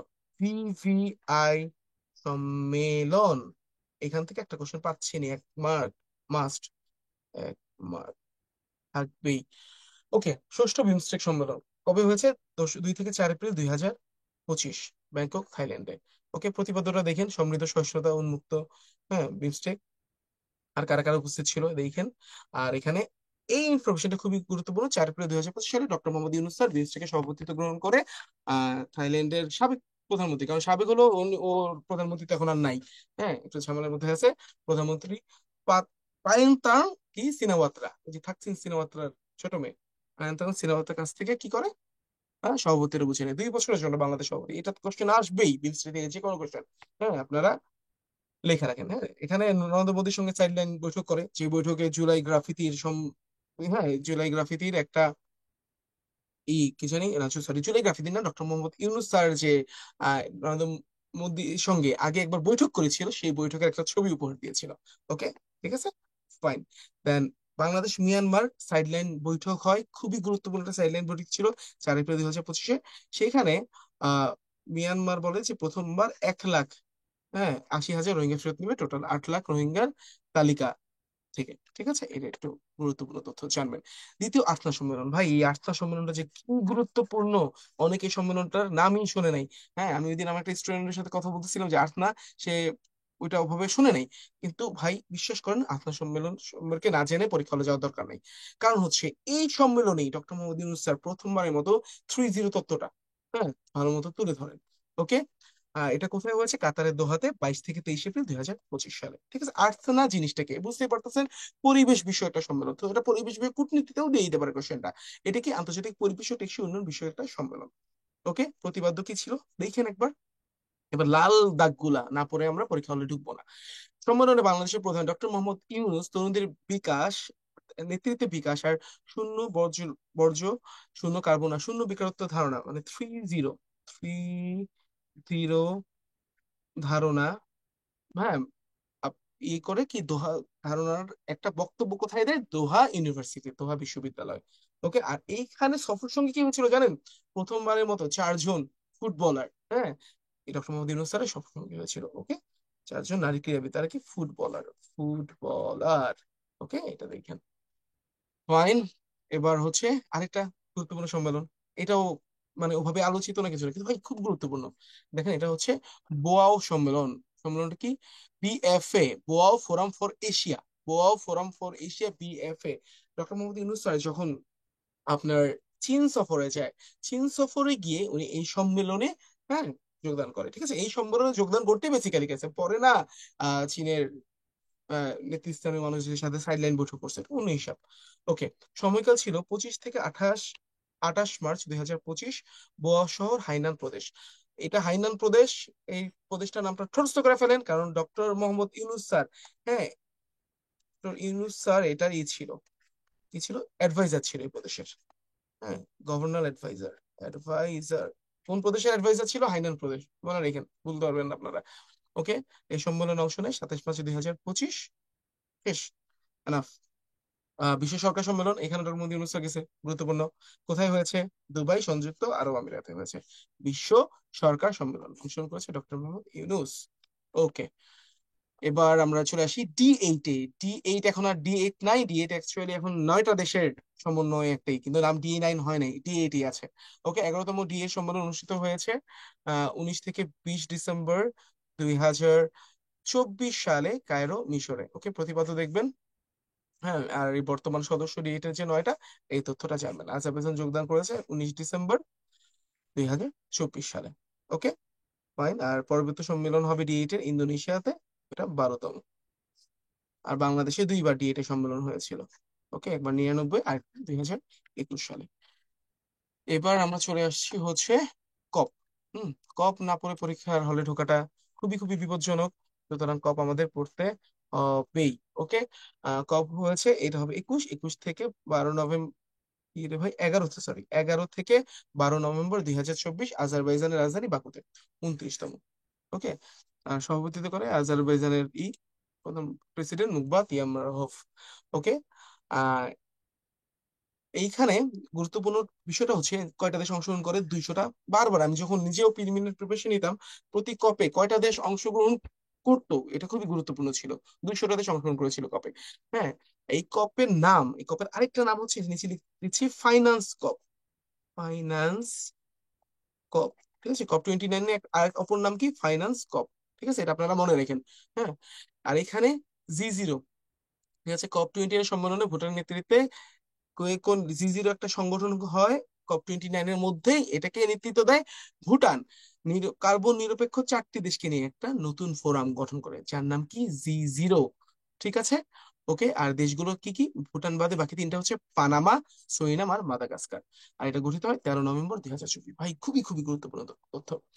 দেন COP29 সম্মেলনে ডক্টর মোহিউদ্দিন ইউনূস স্যার আবার কি করে? ওনার 30 তত্ত্বটা উনি তুলে ধরেন। ঠিক আছে, 30 তত্ত্ব। ওকে। শূন্য কার্বন নিঃসরণ, হ্যাঁ, শূন্য কি জানি সম্পদের পুঞ্জীভূতকরণ, আর শূন্য বেকারত্ব। ঠিক আছে, এটা একটু দেখেন। তারপরে হচ্ছে এখানে এগুলা দরকার নাই। এবার আমরা চলে যাই কপ পরবর্তীতে কোন কোন দেশে হবে। 29তমটা হয়েছে 2024 সালে, 11 থেকে 22 নভেম্বর 2024, আজারবাইজানের বাকুতে। 25তমটা হবে, হ্যাঁ সরি, 2025 সালে যেটা হবে নভেম্বরে, সেটা 30তম, 10 থেকে 21 নভেম্বর, আমাজনের শহর বেলেম দে প্যারোতে, হ্যাঁ, যেটা ব্রাজিল অবস্থিত। ভাই, COP30 কই হচ্ছে? ব্রাজিলে। এটা আজারবাইজানের বাকু থেকে বেশি ইম্পর্টেন্ট। 26 সালে পিসি যদি এত অ্যাডভান্সই হয়ে যায় যে দূরদর্শী কোনো প্রশ্ন করে ফেলে, 31তম, সেটাও আমরা জেনে রাখি। 26 সালে হবে নভেম্বরে, অ্যাডিলেইড, অস্ট্রেলিয়াতে। ফাইন, কপ সম্পর্কে জানা শেষ। এবার আরো কিছু সম্মেলন সম্পর্কে জানবো। এটা হচ্ছে প্রথমে 19তম G20 সম্মেলন, যেটা 2024 সালে হয়েছিল। ওকে। কোথায় হয়েছিল? ব্রাজিলের, হ্যাঁ, ব্রাজিলের রিও ডি জেনিরোতে। ওকে, এটা জানেন। আর কিছু না, এখান থেকে 19তম থেকে আপনার 18তমটা গুরুত্বপূর্ণ, কারণ সেখানে G20-তে, হ্যাঁ, আফ্রিকান ইউনিয়ন, যেটা ভারতে হয়েছিল 18তম G20 সম্মেলন, সেখানে আফ্রিকান ইউনিয়ন 21তম সদস্য হয় G20-র। হ্যাঁ, G20-র সদস্য হচ্ছে 19টা দেশ আর দুইটা সংগঠন, একটা হচ্ছে ইউরোপিয়ান ইউনিয়ন আর একটা হচ্ছে আফ্রিকান ইউনিয়ন। ওকে, এগুলো মনে রাখেন। 17তম ব্রিক্স কবে হয়েছে দেখতে পারতেছেন? হ্যাঁ, আজকে হচ্ছে আপনার 11 জুলাই, আর ব্রিক্স এর সম্মেলন শেষ হলো 7 জুলাই। 6 থেকে 7 জুলাই 2025, ব্রাজিলের রিও ডি জেনেরোতে। ঠিক আছে, এই সম্মেলনে, হ্যাঁ, এই সম্মেলনে ইসরায়েলের ভালোই, হ্যাঁ, কি জানি হুমকি ধামকি দিছে। কি কি জানি, ইসরায়েল না, সরি, আমি যুক্তরাষ্ট্রকে ভালোই হুমকি ধামকি দিয়েছে ব্রাজিলের প্রেসিডেন্ট লুলা ডি সিলভা, যে ব্রিক্সের ছিল, যে আমাদের আর কোনো নতুন সম্রাট দরকার নেই, এইভাবে কথা বলছে, we don't need any new, হ্যাঁ, সম্রাট। ওকে। ঠিক আছে। আর 20টি দেশের রাষ্ট্রপ্রধান অংশগ্রহণ করে, চীনের প্রধানমন্ত্রী যেতে পারেনি ব্যতীত। ওকে, এটা মনে এখানে সভাপতিত্ব কে করেছে? ব্রাজিলের প্রেসিডেন্ট লুলা ডা দি সিলভা। ডান। এবার 51তম ওআইসি পররাষ্ট্রমন্ত্রীদের সম্মেলন, এটাও যেহেতু খুব রিসেন্ট, জেনে নিবেন। 21 থেকে 22 জুন 2025 সালে হয়েছে তুরস্কের ইস্তানবুলে। ওকে, ফাইন। এবার এক নজরে আমাদের গুরুত্বপূর্ণ সম্মেলনগুলো আছে, হ্যাঁ, সেগুলো আমরা দেখে নিই। ওকে, দেখেন, বিমস্টেকেরটা আছে, দেখবেন কবে হয়েছে, যেটা 2025 সালে হয়। মিউনিক নিরাপত্তা সম্মেলন, এবার 41তম বিসিএস এই কোশ্চেনটা আসছিল। হ্যাঁ, কবে হয়েছে? প্রতি বছর ফেব্রুয়ারিতে হয়। এই কোশ্চেন আসে প্রতি বছর, মানে কোন মাসে হয়? ফেব্রুয়ারিতে, প্রতি বছর ফেব্রুয়ারিতে হয়, মিউনিকেই হয়। দেন ইউএন অ্যাসেম্বলি, দেখেন এগুলা গুরুত্বপূর্ণ গুলা দেখা দিই। বিশ্ব অর্থনৈতিক ফোরামের এটা দেখেন দাভোসে হয়, সবসময় দাভোসে হয়, একটা প্রশ্ন আসে। দেন হচ্ছে এটা হবে ইউ, আফ্রিকান ইউনিয়ন। আফ্রিকান ইউনিয়ন সম্মেলনটা হয়েছে 2025 সালে আদিস আবাবা, ইথিওপিয়াতে। তারপরে জি7টা দেখবেন, দুইটাই খুবই গুরুত্বপূর্ণ। 51তমটা বেশি গুরুত্বপূর্ণ, কয়েকদিন আগে হইলো, 15 থেকে 17 জুন 2025, আলবার্তা, কানাডায়। ওকে, ঠিক আছে। দেন 51তম হইলো, তারপরেরটা হচ্ছে আপনার জি20, 19তমটা কোথায় হয়েছে, 20তমটা কোথায় হবে? হ্যাঁ, এইটা ভালো মতো জেনে নিন। 20তম 19তমটা তো ব্রাজিল হয়েছে, এটা জানি আমরা। আর 20তমটা হবে দক্ষিণ আফ্রিকা, জোহানেসবার্গে। ব্রিক্সের 16তমটা, লাস্টেরটা হচ্ছে কাজান, রাশিয়াতে। আর বর্তমানে একটা হলো, হ্যাঁ, কত, রিও ডি জেনেরো, ব্রাজিল, এটা তো জানলাম। আর ন্যাটোর বার্ষিক শীর্ষ সম্মেলনটা জেনেন, হ্যাঁ, 24 থেকে 26 জুন 2025, হেগ, নেদারল্যান্ডে। ন্যাটোর সর্বশেষ সদস্য কে না কে এটা জানবেন, ঠিক আছে। ওকে, সুইডেন ন্যাটোর সর্বশেষ সদস্য। ওকে, এবার ইন্টারপোলের থেকে এসসিওটা একটু জানতে পারেন। এরপরে হচ্ছে COP30 তো আমরা জানলামই। ওকে, ফাইন, গেল। এই যে কমনওয়েলথের শীর্ষ সম্মেলনটা জানেন, সামোয়াতে হয়েছে, আপিয়া।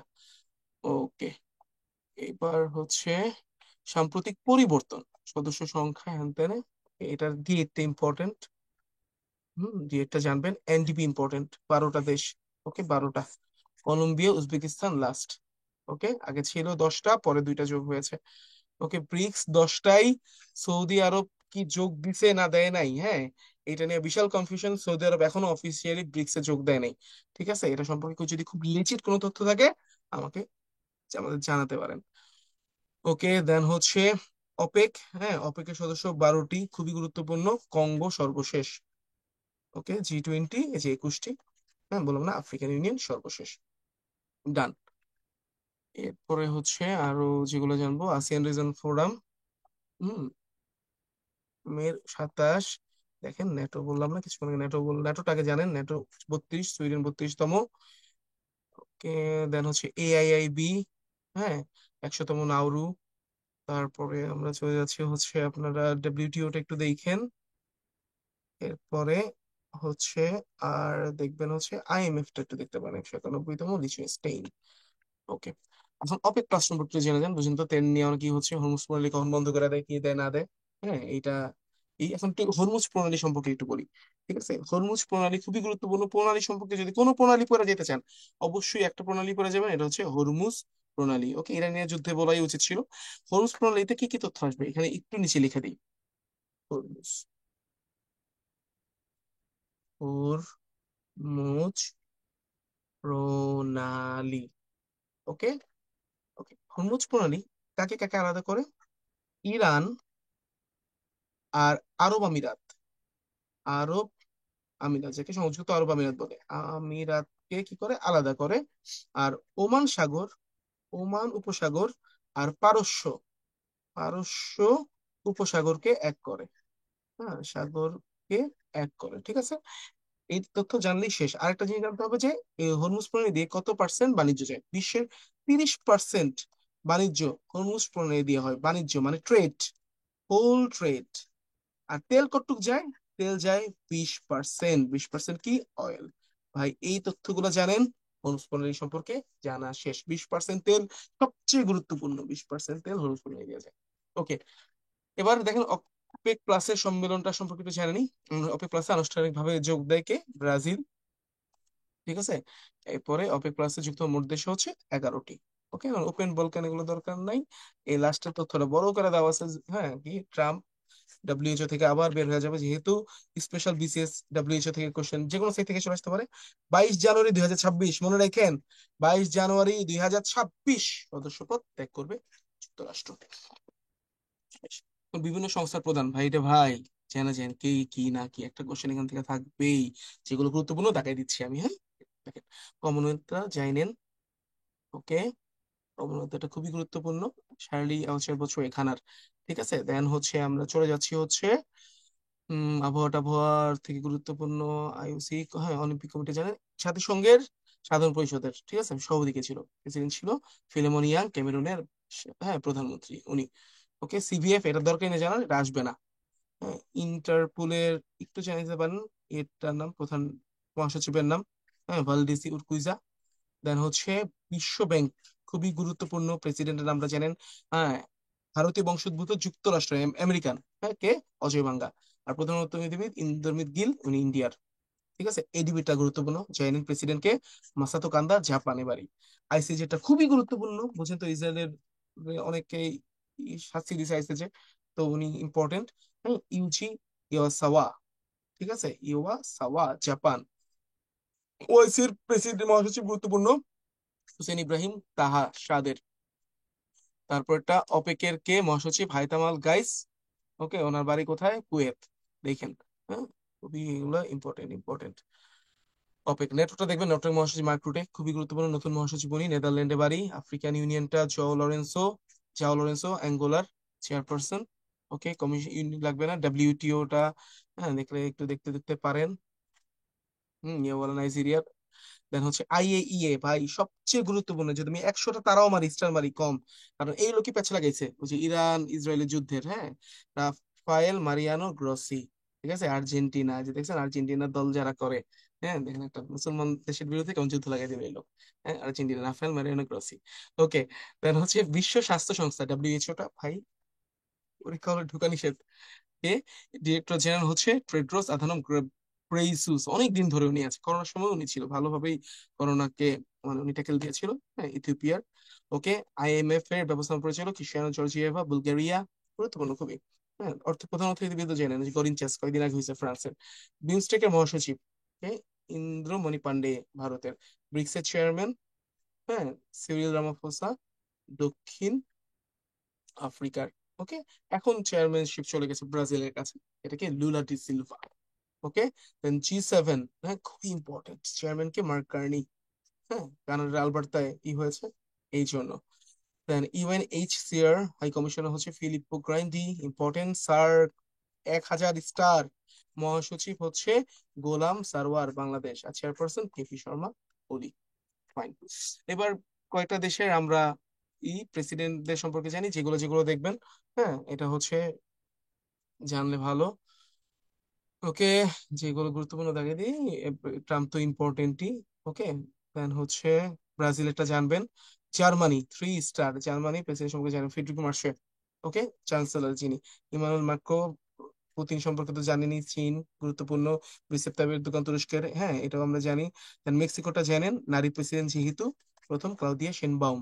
ওকে, মালদ্বীপ এটা জানবেন, ইন্ডিয়ারে ভালোই, হ্যাঁ একটা নাকানি চোবানি খাওয়াইছে মোহাম্মদ মুজ্জু। ওকে, আর বেলোসের জানবেন আলেকজান্ডার লুকাশেঙ্কো। ওকে, ঠিক আছে ফাইন। এবার আমরা চলে যাচ্ছি আমাদের প্রধানমন্ত্রীর দিকে। প্রধানমন্ত্রী বর্তমানে বাংলাদেশে কে, প্রধান উপদেষ্টা হচ্ছে আমাদের ডক্টর মোহাম্মদ ইউনূস স্যার। হ্যাঁ এটা দেখেন।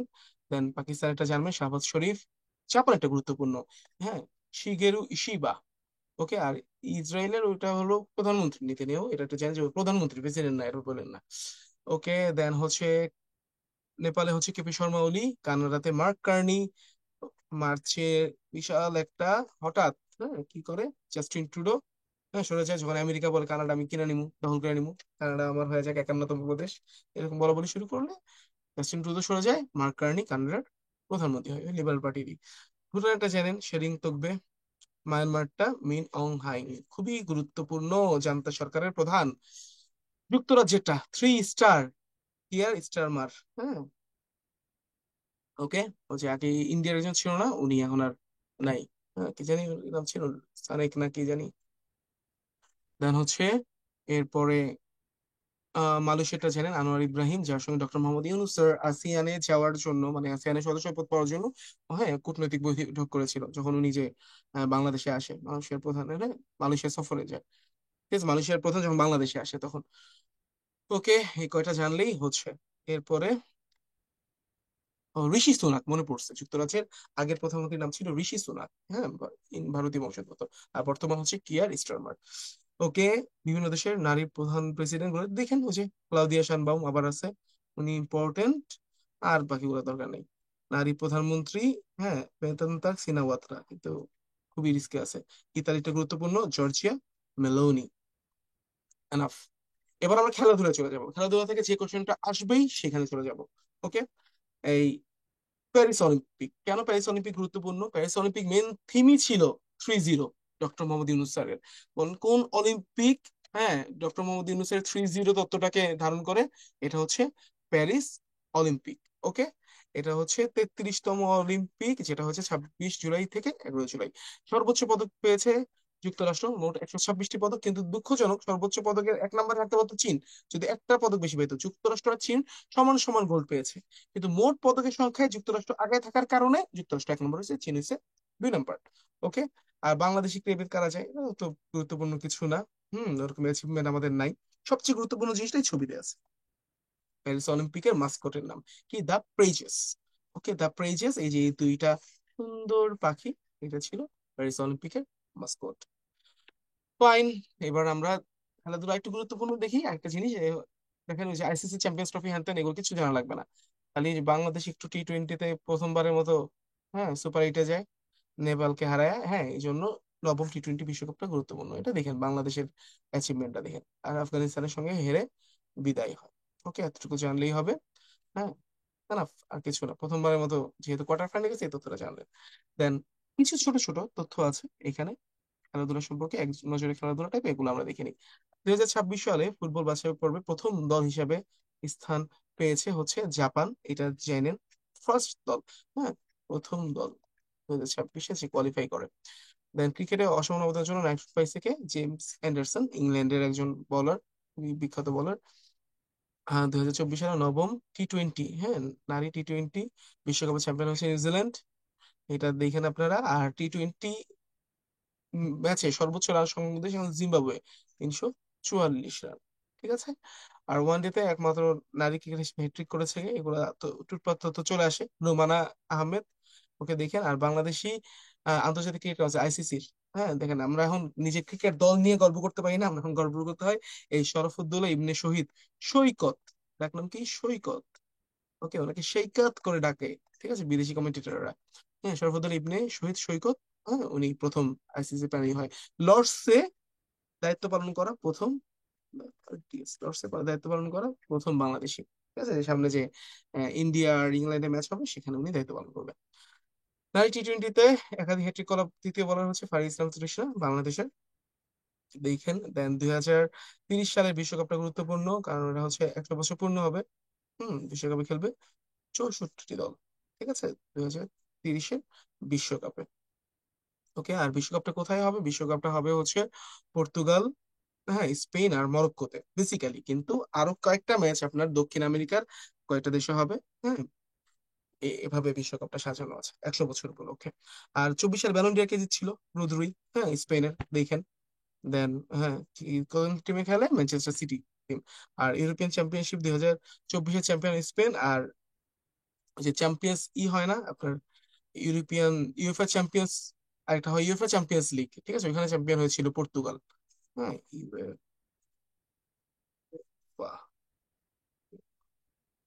চ্যাম্পিয়ন্স লিগ ওখানে হয়েছিল কি? পর্তুগাল। পর্তুগাল কয়েকদিন আগে হইলো। ওকে। এখন খেলাধুলার আসর সামনে কোথায় কি, হ্যাঁ, এই সম্পর্কে তথ্য আছে। বিশ্বকাপ ফুটবল 23তমটা হবে হচ্ছে, হ্যাঁ, 48টা দল অংশগ্রহণ করবে উসুমকাতে, ইউএসএ, কানাডা, মেক্সিকোতে। ওকে, ঠিক আছে, ওরা একটু দেখেন। দেন হচ্ছে 24তম বিশ্বকাপ হচ্ছে 2030, এটা যেটা আমি বললাম, আফ্রিকা, ইউরোপ আর দক্ষিণ আমেরিকাতে। হ্যাঁ, বললাম না, তিনটা দেশ, এই যে এই তিনটা দেশ। আর যে একটি করে ম্যাচ হবে আর্জেন্টিনা, উরুগুয়ে আর প্যারাগুয়ে। ওকে, ফাইন। দেন 25তম বিশ্বকাপ, হ্যাঁ, প্রশ্ন দিয়েও দিতে পারে, 2034 সালে হবে সৌদি আরবে। প্রথম নারী ফুটবল বিশ্বকাপ প্রথমবারের মতো ব্রাজিলে অনুষ্ঠিত হচ্ছে, ব্রাজিলের আগে হয়নি, 2027 সালে। ওকে। ফিফা ক্লাব বিশ্বকাপ বর্তমানে চলছে, হ্যাঁ। দেন এটা হচ্ছে চেলসি আর প্যারিস সেন্ট জার্মেন ফাইনালে গেছে যুক্তরাষ্ট্রে, এটা খুবই গুরুত্বপূর্ণ তথ্য, একটু দেখে নিন। ওকে, এগুলো তো দেখবেন, অলিম্পিকের তথ্যগুলো দেখেন। এবার কই হয়েছে, পরবর্তী কোথায় হবে? হ্যাঁ, এবার প্যারিস হয়েছে, পরবর্তী হবে হ্যাঁ লস অ্যাঞ্জেলেস, যুক্তরাষ্ট্রে 2028 সালে। ভাই খুবই গুরুত্বপূর্ণ, দেখে নিন দেখে নিন। Okay fine. দেন এই বইগুলা দেখেন কয়েকটা। সবচেয়ে বেশি গুরুত্বপূর্ণ হচ্ছে হোপ, বইটা যে লিখছে, হ্যাঁ কে লিখেছে? হোপ লিখছে হচ্ছে আপনার পোপ ফ্রান্সিস। সবগুলো বইয়ের মধ্যে এই যে হোপ, পোপ ফ্রান্সিস, এটা গুরুত্বপূর্ণ, এটাই আসলে আসিতে পারে। ওকে, ডান। এবার দিবসগুলো একটু দেখে নিই, এগুলো হচ্ছে সবচেয়ে রিসেন্ট ঘটনা ঘটনা ঘটা দিবস। ওকে, দেখেন 2রা ফেব্রুয়ারি কি জলভূমি দিবস, হ্যাঁ দেন হচ্ছে 7 অক্টোবর, 17 অক্টোবর আন্তর্জাতিক দারিদ্র বিমোচন দিবস, এগুলো একটু দেখে নিবেন। 25 অক্টোবর পানিতে ডুবে মৃত্যু, কেন এটাই? হ্যাঁ, পানিতে ডুবে অনেক মানুষ মারা যাচ্ছে, এই যে জাতিসংঘের একটা রেজলিউশন এটা বলে, গুরুত্বপূর্ণ। এখন কয়েকটা দিবস যেখান থেকে প্রশ্ন আসবেই, ধরে নেন এটাকে আলাদা করে দিয়েছি। হ্যাঁ, এবার দেখেন এগুলো কি। হ্যাঁ, নারী দিবসের প্রতিপাদ্য সক্ষমতা ইতে নারী, এটা দেখেন। কিন্তু সবচেয়ে গুরুত্বপূর্ণ হচ্ছে এই যে আমাদের 5 জুন। ওকে, 5 জুন বিশ্ব পরিবেশ দিবস। হ্যাঁ, 1974 সাল থেকে পালিত হয়। এটার প্রতিপাদ্যটা খুবই গুরুত্বপূর্ণ, এন্ডিং প্লাস্টিক পলিউশন। দেখেন এবছর আয়োজক দেশকে 2024 আয়োজন করছিল সৌদি আরব।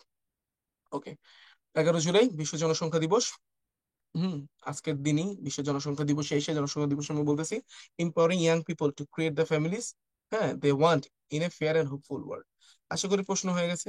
হ্যাঁ, এই প্রশ্ন আসবে না, কিন্তু ডক্টর মোহাম্মদ ইউনূস স্যারের খুবই পছন্দ হয়েছে এই প্রতিপাদ্যটা, আজকে পেপারে পড়লাম। ওকে, শেষ। এবার বলি দিবস সম্পর্কে আপনারা, হ্যাঁ যত বলি স্বাস্থ্য সংক্রান্ত দিবস আছে একটু ভালো করে দেখে যান। স্বাস্থ্য সংক্রান্ত দিবস মাস্ট দেখে যাবেনই, ভালো করে, খুব ভালো করে। হ্যাঁ, এবার পোপ ফ্রান্সিস সম্পর্কে, আমার হারিয়েছে যাদের মধ্যে সবচেয়ে গুরুত্বপূর্ণ পোপ ফ্রান্সিস, হ্যাঁ ওনার সম্পর্কে ভালো করে জেনে যাবেন। ওকে, হারিয়েছি যাদের, দেখেন আহ উনি মারা গেছে কবে? 21 এপ্রিল 2025 সালে। ঠিক আছে, এখন ওনার পুরো নাম কি ছিল? Jorge Mario Bergoglio. সবকিছু থেকে যে বললাম না, অটোবায়োগ্রাফি এটা ইম্পর্টেন্ট। হ্যাঁ, হোপ অটোবায়োগ্রাফি 2017 সালে উনি এসেছিল। আর নতুন পোপকে এটা জানেন, আমেরিকার, হ্যাঁ যিনি, যে আমেরিকা থেকে উনি হয়েছে, নমিনেটেড হয়েছে, প্রথম যুক্তরাষ্ট্রের পোপ। ওকে, বাকি প্রেসিডেন্ট জিমি কার্টার মারা গেছে, এটা দেখেন। দেন ইসমাইল হানিয়া হামাসের প্রধান, হ্যাঁ কবে মারা যায়? 31 জুলাই 2024। আর ইরানের প্রেসিডেন্ট, এটা খুবই গুরুত্বপূর্ণ, ইব্রাহিম রাইসির মৃত্যুবরণটা, যেটা নিয়ে আগে ডিসকাস করেছি। ওকে, এবার রাশিয়া ইউক্রেন সমাচার, 2টা তথ্য আমরা এটা জানবো, মাঝখানে কোনো মানে 3টা তথ্য জানবো, এর বাইরে কোনো কিছু দরকার নাই। প্রথমে দেখেন, হ্যাঁ এটা কি হয়, সামরিক অভিযানটা কবে চালায় রাশিয়া? 24 ফেব্রুয়ারি 2022। 21 তারিখ ওই যে দনেৎস্ক আর লুহান্স্ক দখল করে, ফাইন বুঝলাম। আর কিন্তু সামরিক অভিযান চালিয়েছে 24 তারিখ। হ্যাঁ, এর মাধ্যমে যুদ্ধ শুরু হয়, ভালো কথা। এইবার আর কি জানবেন, দেখেন 17 এপ্রিল 2025, ওই যে জেলেনস্কিকে ইচ্ছা মতো গালিগালাজ করার ট্রাম্প। হ্যাঁ, ওই দিন কি বিরল খনিজ নিয়ে যুক্তরাষ্ট্র ইউক্রেনের মধ্যে সমঝোতা স্মারক স্বাক্ষর হয়। এই তথ্যটা জানেন। আর লাস্টে যেটা জানতে হবে, 1 জুন 2025 ইউক্রেন একটা খুব, হ্যাঁ মানে সাহসিকতাপূর্ণ একটা কাজ করে। এক, কিন্তু পরশুদিন এটার আবার ইয়েও দেয়, ফল, মানে খারাপ একটা ফলও দেয়। হ্যাঁ, করে, কাজ করে তারা রাশিয়ার 40টি বোমারু যুদ্ধ বিমানের উপর একটা হামলা করে। ওকে, 4 সামরিক ঘাঁটিতে। ওই হামলাটার নাম হলো অপারেশন স্পাইডার ওয়েব। অপারেশন কি? Spider web. হ্যাঁ, মনে রেখেন, হেঁটে আসতে পারে অপারেশন স্পাইডার ওয়েব। কে চালায়, কার উপর? ইউক্রেন রাশিয়ার উপর চালায়। কিন্তু এর বদলা আবার পরশুদিন রাশিয়া নিল খুব খারাপ ভাবে, ইউক্রেনের অনেক সৈন্য মেরা মেরা তছনছ করে ফেলছে। Okay fine. এবার দেখেন, সমাচার যদি জানতে হয়, সবার আগে জানা দরকার মায়ানমার সম্পর্কে। মায়ানমারের অবস্থা ভালো না, কোন বিদ্রোহী গোষ্ঠী কি করতেছে না করতেছে, ঠিক আছে এগুলো একটু আপনারা দেখেন। ওকে, এই জান্তা বিরোধী অভিযান শুরু করে, হ্যাঁ দেখেন 27 অক্টোবর 2023, ঠিক আছে, কে? মিয়ানমারের সংখ্যালঘু বিচ্ছিন্নতাবাদী 3টি বাহিনী, থ্রি ব্রাদারহুড অ্যালায়েন্স। আপনারা দেখেন কি এটার নাম, থ্রি ব্রাদারহুড অ্যালায়েন্স। ওকে, আর সংগঠন 3টার নাম কি? শান রাজ্যের ন্যাশনাল ডেমোক্রেটিক অ্যালায়েন্স এমএনডিএ, দেন ন্যাশনাল লিবারেশন আর্মি, দেন আরাকান আর্মি, 3টা মিলা ওই জান্তা সরকারের বিরুদ্ধে আছে। ওকে, এখন ঘুম ঘুম সীমান্ত সম্পর্কে জানবেন। হ্যাঁ, এটা কি বান্দরবান জেলা নাখালছিড়া উপজেলা একটি ইউনিয়ন, মিয়ানমারের সংলগ্ন তমব্রু সীমান্তে অবস্থিত। ঠিক আছে, এই তথ্যগুলো একটু আপনারা দেখে নিন। আরাকান আর্মি সম্পর্কে একটু তথ্য দেখবেন। হ্যাঁ, আর সবচেয়ে গুরুত্বপূর্ণ তথ্যটা হচ্ছে এই যে নিচে আছে, দেখেন বাংলাদেশের প্রধান উপদেষ্টার রোহিঙ্গা সংক্রান্ত বিশেষ প্রতিনিধিকে খলিলুর রহমান। ওকে, ওনার সম্পর্কে জানবেন। উনি এখন বর্তমানে শুধু রোহিঙ্গা সংক্রান্ত বিশেষ প্রতিনিধিও না, উনি আমাদের নিরাপত্তা উপদেষ্টার কাজও করছেন। ঠিক আছে, হ্যাঁ রোহিঙ্গা সংকটে বেসিকটা একটু দেখে নিবেন। ঠিক আছে। আর এই যে গাম্বিয়াকে তথ্য প্রমাণ দিয়েছিল, গাম্বিয়া যে মামলা করেছিল এর বিপক্ষে, এটা তো পুরান তথ্য, তবুও একটু জানেন মামলা করে, হ্যাঁ, অং সান সুচি আর মায়ানমারের বিরুদ্ধে। ঠিক আছে, সহায়তা করছিল কে? কানাডা আর নেদারল্যান্ড। হ্যাঁ। আর প্রথম এই জাতিগত নিধনের শিকার হয় 1978 সালে, আর 1982 সালে তারা নাগরিকত্ব হারায়। নাগরিকত্ব হারায়। ঠিক আছে, প্রথম ই হয়েছে 1978। দেখিনি কতটা। ওকে, এবার জাতিসংঘ সমাচার, জাতিসংঘ আপডেট কি? হ্যাঁ, দেখেন, সংঘের আপডেট: 79তম অধিবেশনে সভাপতি ফিলেমন ইয়াং ছিল। হ্যাঁ, এই তথ্যটা জানলেই হইতেছে, আর বাকিগুলো একবার একটু চোখ বুঝেন। হ্যাঁ, এই যে যেটা হচ্ছে শান্তিরক্ষা কার্যক্রমে কি অবস্থা না অবস্থা, এটা একটু দেখেন। ঠিক আছে, বাংলাদেশ শান্তিরক্ষা কি আছে, প্রতিদিন ফ্ল্যাকচুয়েট হয়, কয়েকদিন ফার্স্ট থাকে, কয়েকদিন সেকেন্ড হয়, হ্যাঁ, কয়েকদিন থার্ড হয়, এগুলো একটু দেখেন। আশা করি সব দিবে না। ওকে, এই যে দেখেন, সদস্য বিবেচনা শান্তিরক্ষী শীর্ষ দেশকে নেপাল, দ্বিতীয় রুয়ান্ডা, তৃতীয় বাংলাদেশ, দেখছেন? হ্যাঁ, এখন এটাই আছে, এটা একদম লাস্ট তথ্য। বইয়ে আমাদের সাম্প্রতিক বইটাতে, হ্যাঁ, অনেকগুলা নতুন নতুন সংস্থা সম্পর্কে আছে, জোট সম্পর্কে বর্ণনা দেওয়া আছে। কিছু জানার দরকার নেই, এই কয়টা খালি জানবো, গুরুত্বপূর্ণ গুলো দিয়ে দিছি। এই কয়টাও তো অনেক বেশি লাগে আমার কাছে শেষ সময়, তো বইগুলো একটু দেখে নিন। IMEC, India, Middle East, Europe economic corridor, ঠিক আছে, কয়টা দেশ ছিল? হ্যাঁ, দেখেন। আইটিইউটি এর সদস্য কারা, এটা একটু জানেন। ভারত, ইসরায়েল, মানে দুইটা আই, দুইটা ইউ। হ্যাঁ, ইউএসএ আর ইউনাইটেড আরব আমিরাত, 5 আইস 3 স্টার, এটা একটু গুরুত্বপূর্ণ ভাই। হ্যাঁ, অস্ট্রেলিয়া, কানাডা, নিউজিল্যান্ড, যুক্তরাজ্য, যুক্তরাষ্ট্র। ঠিক আছে, এটা একটু দেখেন। আকোসটা দেখেন। হুম। তারপর হচ্ছে কোয়াড, আর সিপিটা ইম্পর্টেন্ট, সবচেয়ে বড়, হ্যাঁ, বৃহত্তম মুক্ত বাণিজ্য জোট বলা হয় এটাকে। 15টা সদস্য, এটা একটু ভালো করে জানবেন। ওকে, 15টি দেশ। ঠিক আছে। দেন উসুমকা, ইউএসএ, হ্যাঁ, মেক্সিকো, কানাডা। হ্যাঁ, আগে আপনার নাফটা থেকে হয়ে সরে এসে এখন নতুন যে জোটটা করে, মুক্ত বাণিজ্য জোট করে, সেটা হচ্ছে উসুমকা। ওকে, ফাইন। এখন এআই সমাচার, এআই সম্পর্কে না পড়ে আমরা পরীক্ষার হলে যাব না, এই থেকে একটা কোশ্চেন ইনশাল্লাহ থাকবেই। ওকে, এখন গুরুত্বপূর্ণ তথ্যগুলো দেখিয়ে দিচ্ছি, সবগুলো গুরুত্বপূর্ণ, তারপর তো এর মধ্যে যেগুলো দেখেন। হ্যাঁ, জাপানে চালু হওয়া প্রথম হাইব্রিড সুপার কম্পিউটার নামটা রেইমেই। রেইমেই সম্পর্কে একটু জেনে যান, এটা দেখেন। দেন হচ্ছে আম, প্রথম এআই ভিত্তিক সংবাদপত্র কোন দেশে তৈরি হয়েছে? ইতালিতে, ইতালির দৈনিক ইল ফোগলিও। ওকে। সম্প্রতি দুবাইতে এআই ভিত্তিক যে প্ল্যাটফর্ম চালু হয়েছে, এটা হলো সালামা। হ্যাঁ, সালামা। ওকে, এআই দিয়ে মানব মস্তিষ্কের মানচিত্র, হ্যাঁ, তৈরি করেছে যুক্তরাষ্ট্রের হার্ভার্ড ইউনিভার্সিটি ও গুগল। আর এআই হাসপাতাল চালু হয়েছে চীনে, হ্যাঁ, টংটং। আর প্রথম এআই দূত, এই কোশ্চেনটাই আসবে, হ্যাঁ, নাই। এআই দূত হচ্ছে উনা। ওকে, ওনা। ঠিক আছে, প্রথম এআই দূত। ওকে, গুগলের এআই চ্যাটবটের নাম জেমিনি, পূর্ব নাম বাট, ইলন মাস্ক প্রতিষ্ঠিত। হ্যাঁ, মহাকাশযান স্পেস, এটা জানি। চ্যাট জিপিটি সম্পর্কে জেনে যাবেন, অবশ্যই। চ্যাট জিপিটি আমরা সারাদিন ইউজ করি, অনেক কাজে ইউজ করা হয়, তো চ্যাট জিপিটি সম্পর্কে জানবেন। হ্যাঁ, কোথায় এটা, হ্যাঁ, চালু হয়েছে, কত সালে প্রথম চালু হয়েছিল, হ্যাঁ, এগুলো একটু জানেন। 27 নভেম্বর 2022 পূর্ণাঙ্গ চালু হয়, কিন্তু এটার প্রথম উদ্যোগটা হচ্ছে ওপেন এআই গড়ে তোলে। হ্যাঁ, দেখেন, 11 ডিসেম্বর 2015 সালে স্যাম অল্টম্যান এটার প্রতিষ্ঠাতা, ওনার নামটাই গুরুত্বপূর্ণ সবচেয়ে বেশি। আর নিষিদ্ধ হয়েছে চ্যাট জিপিটি কোথায়? ইতালিতে। আর চ্যাট জিপিটি মানে কি জানি, এশিয়ার কার্যালয় জাপানের টোকিওতে। ওকে, দেখেন, বাংলাদেশ সহ 141 দেশে এআই ভিত্তিক ভিসা চালু করেছে কে? যুক্তরাজ্য, ইউনাইটেড কিংডম। ওকে, ফাইন।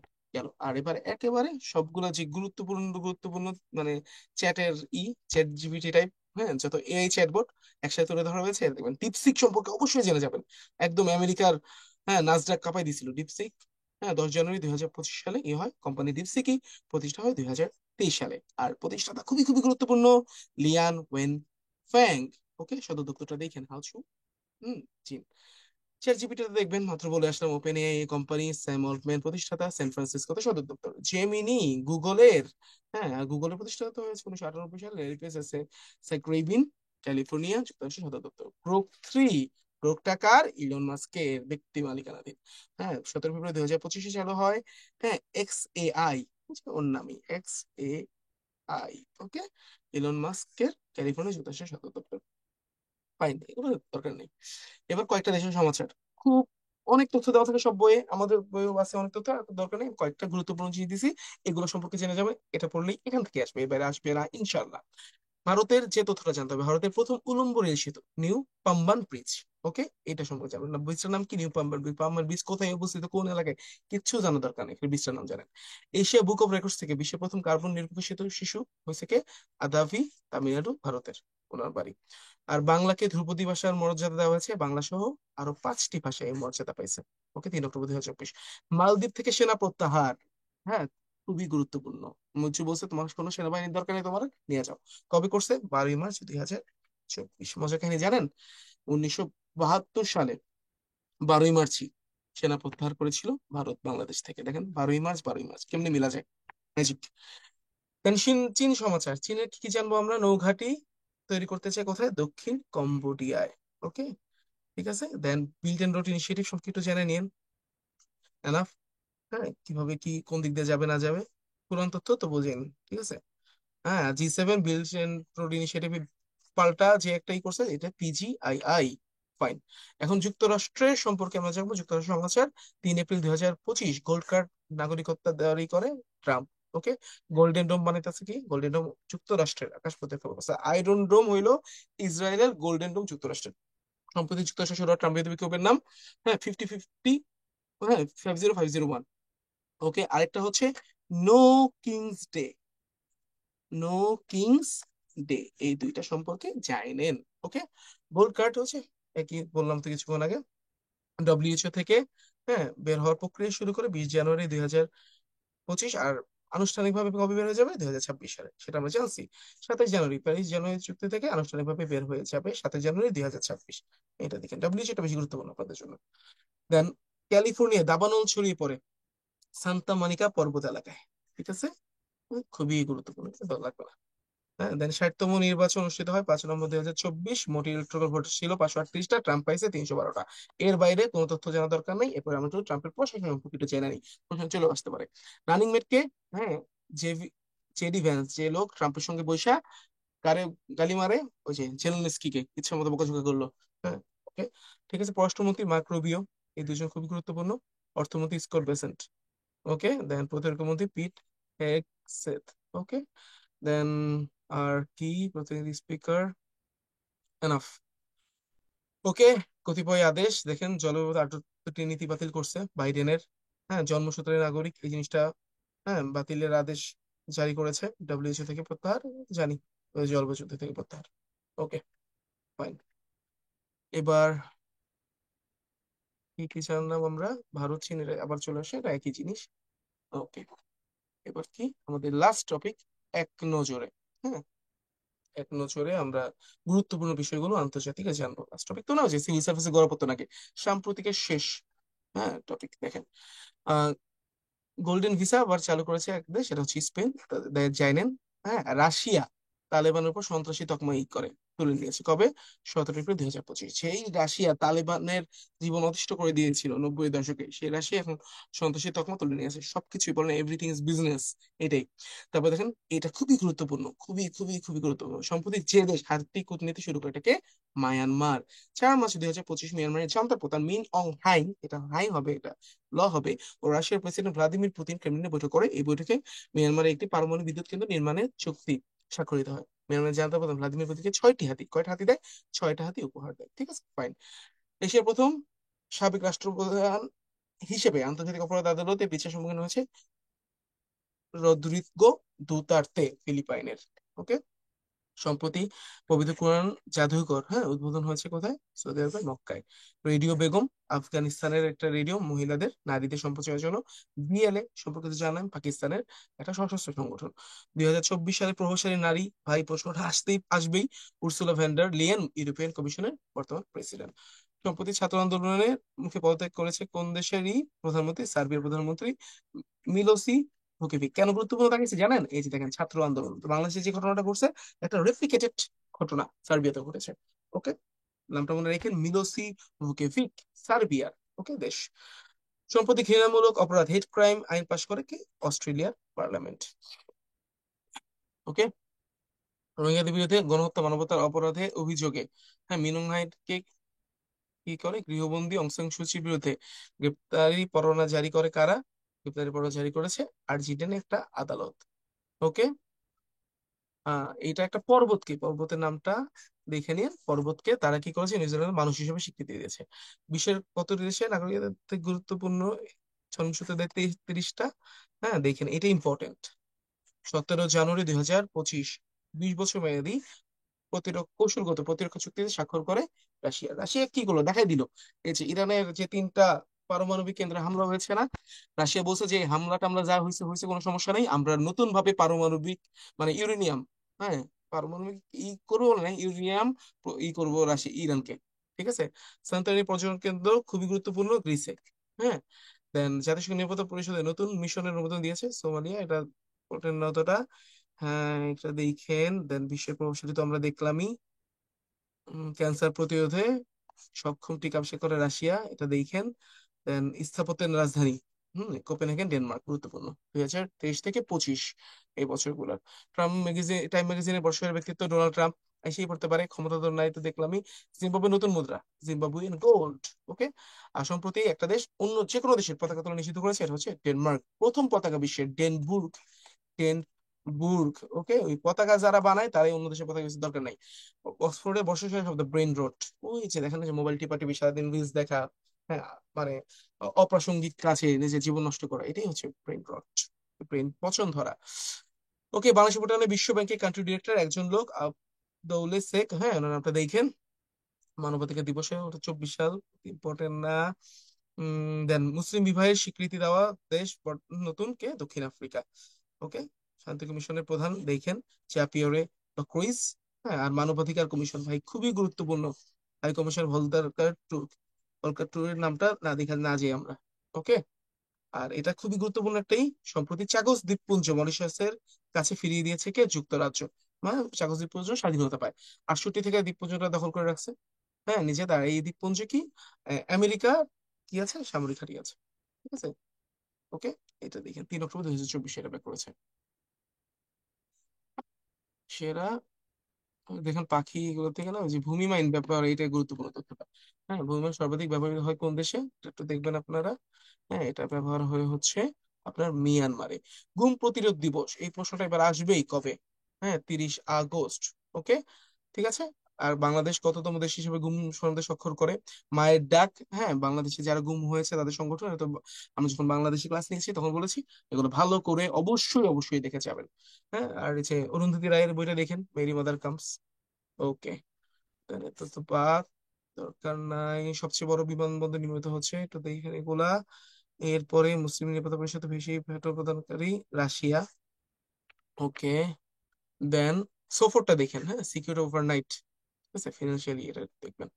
আর 21তম ইউরো মুদ্রা ব্যবহারকারী দেশ, 20তম ইউরো মুদ্রা ব্যবহারকারী দেশ ক্রোয়েশিয়া, কবে থেকে ব্যবহার করে, এটা একটু দেখেন। দেন ভারতের বিভিন্ন নতুন জোট এগুলা। হ্যাঁ ইন্ডিয়া জোটের নামটা একটু দেখেন, এটা ইন্ডিয়া। ঠিক আছে, নতুন যে বিজেপির বিরুদ্ধে যে জোটটা। ঠিক আছে, ওগুলো আসবে না। দেন হচ্ছে লাখ ফাইন। ওকে। আমাদের সাম্প্রতিক গেল আলহামদুলিল্লাহ, এই কয়টাই দেখেন। এর মধ্যেই ইনশাআল্লাহ কমন পাবেন সব। এবারে কিছু নেই, ইনশাআল্লাহ। ওকে, এবার আমরা চলে যাচ্ছি আমাদের এক নজরে সিভিল সার্ভিস। সিভিল সার্ভিস আমরা খুব প্রিসাইসলি একদম ছোট্ট ভাবে জানবো। এর মধ্যে যদি 2টা কোশ্চেন আসে 2টাই কমন পাবেন, একটা আসলে একটাই পাবেন ইনশাল্লাহ ইনশাল্লাহ ইনশাল্লাহ, বাকিটা হ্যাঁ আল্লাহর উপর আমরা ভরসা রাখি। পটভূমি, সিভিল সার্ভিস কি না কি এত কিছুতে যাব না। শুরুটা হয় কই, একেবারে সবার আগে যদি বলে সিভিল সার্ভিসের প্রথম শুরু কই হয়েছিল, ঠিক আছে, হ্যাঁ আধুনিক না প্রাচীন সিভিল সার্ভিস মেসোপটেমিয়াতে। ঠিক আছে। একেবারে সবার আগে মেসোপটেমিয়া সভ্যতাতে, হ্যাঁ এই সিভিল সার্ভিস এগুলো শুরু হয়েছিল। ঠিক আছে। দেন দেখেন মেসোপটেমিয়া সভ্যতা, মিশর, চীন, হ্যাঁ ভারত, পারস্য, এই জায়গাতে এটা শুরু হয়েছিল। হ্যাঁ প্রাচীন সভ্যতাতে, কিন্তু এইটা কোনো গঠনমূলক সিভিল সার্ভিস ছিল না। যদি বলে গঠনমূলক সিভিল সার্ভিস, হ্যাঁ অ্যাকচুয়ালি আহ মানে একটা সিস্টেমেটিক ওয়েতে চালু এটা করেছে চীন। সুতরাং যদি আসে প্রাচীন সিভিল সার্ভিস কোথায় চালু হয়, চোখ বন্ধ করে চীনে দেখান। চীন 206 খ্রিস্টপূর্বাব্দে। ওকে, 206 খ্রিস্টপূর্বাব্দে, বিফোর ক্রাইস্ট, ঈসা নবীর জন্মের আগে। ওকে। দেন এটা ছিল কেজু সিস্টেম, ইম্পেরিয়াল এক্সামিক সিস্টেম বা কেজু সিস্টেম বলা হতো এই জিনিসটাকে। এই তথ্যটা জানেন। হ্যাঁ তো শেষ চীন সম্পর্কে। এবার রোমানরাও এইরকম, হ্যাঁ সিভিল সার্ভিস কাঠামো পরিচালনা করেছে। এখানে রোমানদের দুইটা কথা গুরুত্বপূর্ণ, আমি আপনাদের এটা একটু ভাষাটা ঠিক করে দিই, ভজমরলটা। ওকে, এক সেকেন্ড সময় দেন। ওকে, একটু মনে রেখেন একটা শব্দ হচ্ছে কুরিয়া। কুরিয়া গেস, হ্যাঁ, পেট্রোলিয়াম প্রেফারেন্স, কুরিয়াটা মনে রেখেন। হ্যাঁ, ওদের কুরিয়া, আমাদের কুরিয়া সার্ভিস। ওকে, কুরিয়ার তো না, কুরিয়া। হ্যাঁ, এই কথাটা একটু রোমানদের ক্ষেত্রে মনে রাখেন। এবার আমরা ডিটেইলে আসি। ওকে, দেখেন চীন। হ্যাঁ, চীনে কি হয়েছে, সিভিল সার্ভিসের গোড়াপত্তনটা এই চীনে ঘটে। কবে, কোন রাজবংশের আমলে? হ্যাঁ, খুবই গুরুত্বপূর্ণ ভাই, হান রাজবংশের আমলে। হান, HAN, হান রাজবংশের আমলে 206 খ্রিস্টপূর্বাব্দে। ওকে, যেখানে কি বলেছে, প্রশাসনিক কর্মকর্তাদের নিয়োগের জন্য পরীক্ষা পদ্ধতি চালু হতো, মানে পরীক্ষা পদ্ধতি ছিল এমনি, কোনো নেপোটিজম টেপোটিজম দিয়া নেয় নেই। ওকে, দেন ইম্পেরিয়াল এক্সামিনেশন সার্ভিস, যেটা একদম আধুনিক সিভিল সার্ভিস চীনে 1905 সালে চালু হয়, ঠিক আছে। হ্যাঁ, আধুনিক সিভিল সার্ভিস পদ্ধতি ছিল। এবার যুক্তরাজ্য। যুক্তরাজ্য এই সিভিল সার্ভিসটাকে নতুন একটা রূপ দিয়েছে, যে আমলাতন্ত্র হ্যান ত্যান ম্যাক্স এবার থেকে শিখে শিখে ওরা করছে। আর এটা কি, দেখেন, 1854 সালে নর্থ কোট ট্রাভেলিয়ান রিপোর্ট, ভাই এই নর্থ কোট আসবেই। নর্থ কোট ট্রাভেলিয়ান রিপোর্ট, হ্যাঁ, সিভিল সার্ভিস আধুনিকরণে ভিত্তি স্থাপন করে। হ্যাঁ, যদি বলে সিভিল সার্ভিসের আধুনিকরণে ভিত্তি স্থাপন করে কোন রিপোর্ট, এই যে নর্থ কোট। 1855 সালে সিভিল সার্ভিস কমিশন প্রতিষ্ঠা করে এই ব্রিটিশরা। ঠিক আছে, ব্রিটিশদের থেকেই তো আমরা এই যে বিসিএস ক্যাডার হ্যান ত্যান এগুলা হয়েছি, এগুলা বুঝছি। ওকে, দেন যুক্তরাষ্ট্র কি হয়, যুক্তরাষ্ট্রে যেটা নর্থ কোট যুক্তরাজ্যের জন্য গুরুত্বপূর্ণ, নর্থ কোট ওইটাই হচ্ছে যুক্তরাষ্ট্রের কি পেট্রোজেন সিস্টেম শুরুটা হয়। হ্যাঁ, এই যে পেট্রোজেনটা একটা নেপোটিজম টাইপ, ঠিক আছে, যারা ওই যে ওদের রাজনৈতিক অনুগত্য ছিল তাদেরকেই এই ভিত্তিতে নিয়োগ দিত, মানে এমন যে ইয়ের রাজা আছে, রাজার বন্ধু রাজা ওইরকম। দেন এইটা বন্ধ হয়, যে না এবার পরীক্ষা আসুক। এটা কি পরীক্ষা সিস্টেমটা কি, পেন্ডেলটন অ্যাক্ট 1883। হ্যাঁ, এই আইনের মাধ্যমে পেট্রোল সিস্টেমটা কি হয়, বাতিল হয়। সিভিল সার্ভিস নিয়োগের জন্য প্রতিযোগিতামূলক পরীক্ষা শুরু হয়েছে, বিসিএস পরীক্ষা আমেরিকার শুরু হয়ে গেল। দেন জাপান। জাপানের ডেরিভেশনটা দেখেন, দেশগুলোর নাম কিন্তু বলে দিচ্ছে, এই দেশের সিভিল সার্ভিস জানতে হবে। জাপানের দেখেন নারাজুক, 874 সালে এটা শুরু হয়। ঠিক আছে, নারা বুগিও নামে প্রশাসনিক, হ্যাঁ, দেখেন কি, প্রশাসনিক কর্মকর্তা নিয়োগ দিত। প্রশাসনিক কর্মকর্তার নাম কি জাপানের, নারা বুগিও, মনে রাখেন। দেন মেজি রেনেসার সময় আধুনিক সিভিল সার্ভিস প্রতিষ্ঠা হয় জাপানে। তারপরে সিভিল সার্ভিস আইন হয় 1873 সালে। জাপান সম্পর্কে জানা শেষ। এখন ইন্ডিয়া সম্পর্কে আমরা প্রিসিসলি জেনে নিব। ইন্ডিয়াতে কবে হয়, চার্টার অ্যাক্ট 1853-তে প্রথম শুরুটা। এর মাধ্যমে, হ্যাঁ, আইসিএস নিয়োগের প্রতিযোগিতা পরীক্ষামূলক ব্যবস্থা চালু হয়। দেন ইন্ডিয়ান সিভিল সার্ভিস, আইসিএস, হ্যাঁ, গঠন হয় কবে, প্রতিষ্ঠা হয় 1858 সালে। এই আইসিএস টা ই হয় আর প্রশাসনিক দক্ষতা নিশ্চিত করে সাহায্য করে। দেন সিভিল সার্ভিস অ্যাক্ট হয় 1861 সালে। ঠিক আছে। দেন এই আইএএস, হ্যাঁ, এই যে আইএএস, আমরা এই দেখি না 12 ফেল, IPS IAS, হ্যাঁ, আইএস টা চালু হয়েছে কবে, 1947 সালে, ইন্ডিয়ান অ্যাডমিনিস্ট্রেটিভ সার্ভিস। পাকিস্তান সম্পর্কে জেনে যাব, যেমন আমাদের বিসিএস আগে ছিল PCS, পাকিস্তান সিভিল সার্ভিস, ঠিক আছে। ওকে, PCS প্রতিষ্ঠা হয়, যা আইসিএস এর ধার্মিকতা বজায় থাকে। আর সিভিল সার্ভিস অ্যাক্ট, এটা একটু জানলে, খালি পিসিএস সম্পর্কে জানলেই হবে। এবার দেখেন, এইবার এই যে কথাবার্তা গুলা বললাম, হ্যাঁ, এইটার একটা চার্টের মতো তুলনামূলক বিশ্লেষণ দিয়ে দিয়েছি, ঠিক আছে। বাংলাদেশে দেখেন কিভাবে উৎপত্তিটা হয়েছে, 1971 সালে। হ্যাঁ, দেন 73 সালে বিসিএস গঠন, হ্যাঁ, মেরিট ভিত্তিক। হ্যাঁ, বিপিএসসি গঠন 1973 সালে। ঠিক আছে, 26টা ক্যাডার আছে জানলেন। দেন যুক্তরাষ্ট্রের কি, হোয়াইট হল কেন্দ্রিক। হ্যাঁ, এটা একটু দেখেন। দেন একটা কি, হচ্ছে নর্থ কোট ট্রাভিলিয়ান অ্যাক্ট, হ্যাঁ, যেটা 3 স্টার। দেন যুক্তরাষ্ট্রের শুরুটা হয় কি, হ্যাঁ, পেট্রোনেজ সিস্টেম। দেন হচ্ছে পেন্ডলটন আইন, যে এর মাধ্যমে প্রতিযোগিতামূলক পরীক্ষা চালু হয়, ফাইন। দেন চীনে হান বংশ, দেখেন এই চারটা পড়লেই সব ঠান্ডা। 206, দেন ইম্পেরিয়াল পরীক্ষা, ফাইন। জাপান নারাজুক, হ্যাঁ, দেন এটা হয়, সংস্কারটা হয়েছে মেজি পুনর্জাগরণ। ভারতে এই যে 1858 ICS প্রতিষ্ঠা, 47-এ IAS গঠন। দেন পাকিস্তান 47-এ ICS প্রতিষ্ঠা, 73 সালে CSP গঠন। হ্যাঁ, দেন হচ্ছে নেপাল রানা শাসন, 1846 থেকে 1950, 1950 ফেডারেল সংস্কার। শ্রীলঙ্কা 1802, 1863 থেকে SLSS, এটা হবে শ্রীলঙ্কার SLSS। হ্যাঁ, শ্রীলঙ্কার ওই যে SLAS শ্রীলঙ্কার অ্যাডমিনিস্ট্রেটিভ সার্ভিস, ঠিক আছে। Fine. এবার আমাদের 8টা দেশের, আমাদের যেমন পিএসসি আছে, বাংলাদেশ পাবলিক সার্ভিস কমিশন, ইন্ডিয়ার যে, হ্যাঁ, এইগুলা সিভিল সার্ভিসের যে কমিশন, এগুলো সম্পর্কে আমরা একটু হালকা জেনে নিব। ভারতেরটা সম্পর্কে প্রথমে দেখেন, UPSC, union public service commission. ঠিক আছে, ওদের রাজ্য ভিত্তিক কমিশনও আছে, ওদের ইউনাইটেড যেটা মানে সকল রাজ্যে কেন্দ্রের কমিশন আছে, কেন্দ্রেরটার নাম হচ্ছে ইউপিএসসি। ওকে। হ্যাঁ, দেখেন এখন এটা ইউপিএসসি গঠিত হয় 1926 সালে। ওকে, আর এটা ডিটেলটা দেখেন আপনারা। দেন পাকিস্তানে ফেডারেল পিএসসি, আমাদের এটা BPSC, Bangladesh public service commission, আর ওদের এটা federal federal public service commission. 14 আগস্ট 1948 সালে প্রতিষ্ঠিত হয়। বাংলাদেশে বিপিএসসি প্রতিষ্ঠিত হয়েছে 8 এপ্রিল 1971 সালে। 8 এপ্রিল হচ্ছে পাবলিক সার্ভিস কমিশন দিবস। ওকে। হ্যাঁ, সদস্য কতজন? এখানে 12 হবে না, ওটা তো নিশ্চিত আছে। সদস্য বর্তমানে 15 জন। পিএসসি মেম্বার 15 জন, এটা মনে রাখেন। ঠিক আছে। Nepal, Nepal public service commission 51 সালে প্রতিষ্ঠিত হয়। ভুটানেরটা 82 সালে হয়। শ্রীলঙ্কাটা 48, দেন মালদ্বীপেরটা 2008 সালে এটা চান। আফগানিস্তানটা হয়েছে, হ্যাঁ, 2005 সালে কার্যকর হয়। 2002 প্রতিষ্ঠা, 5-এ কার্যকর। Okay fine. এবার বিপিএসসি সম্পর্কে একটু তথ্য আছে এখানে, এক নজর চোখ বুলিয়ে যাবেন। এনাফ। হ্যাঁ, বর্তমানে চেয়ারম্যান কে? হ্যাঁ, মোবাশ্বের মোমেন স্যার, ঢাকা বিশ্ববিদ্যালয়ের 15তম, খুবই গুরুত্বপূর্ণ। আর সদস্য আছে 15 জন। ওকে। ঠিক আছে, এগুলো একটু দেখবেন। এটা একটা সাংবিধানিক প্রতিষ্ঠান, এই তথ্যগুলো জানবেন। 26টি ক্যাডার আছে, এগুলো জানেন প্রতিষ্ঠিত কবে হয়েছে, এটা তো আমরা জানলামই। ফাইন। এটা তো আবার চলে আসছে। এবার হচ্ছে এই দিবসগুলা খুবই খুবই গুরুত্বপূর্ণ। দিবসগুলো না দেখে আমরা পরীক্ষা হলে ঢুকবো না। পাবলিক সার্ভিস সম্পর্কিত গুরুত্বপূর্ণ দিবস: 8 April Bangladesh public service day, Bangladesh কর্ম কমিশন দিবস, এটা সবার আগে জানবো।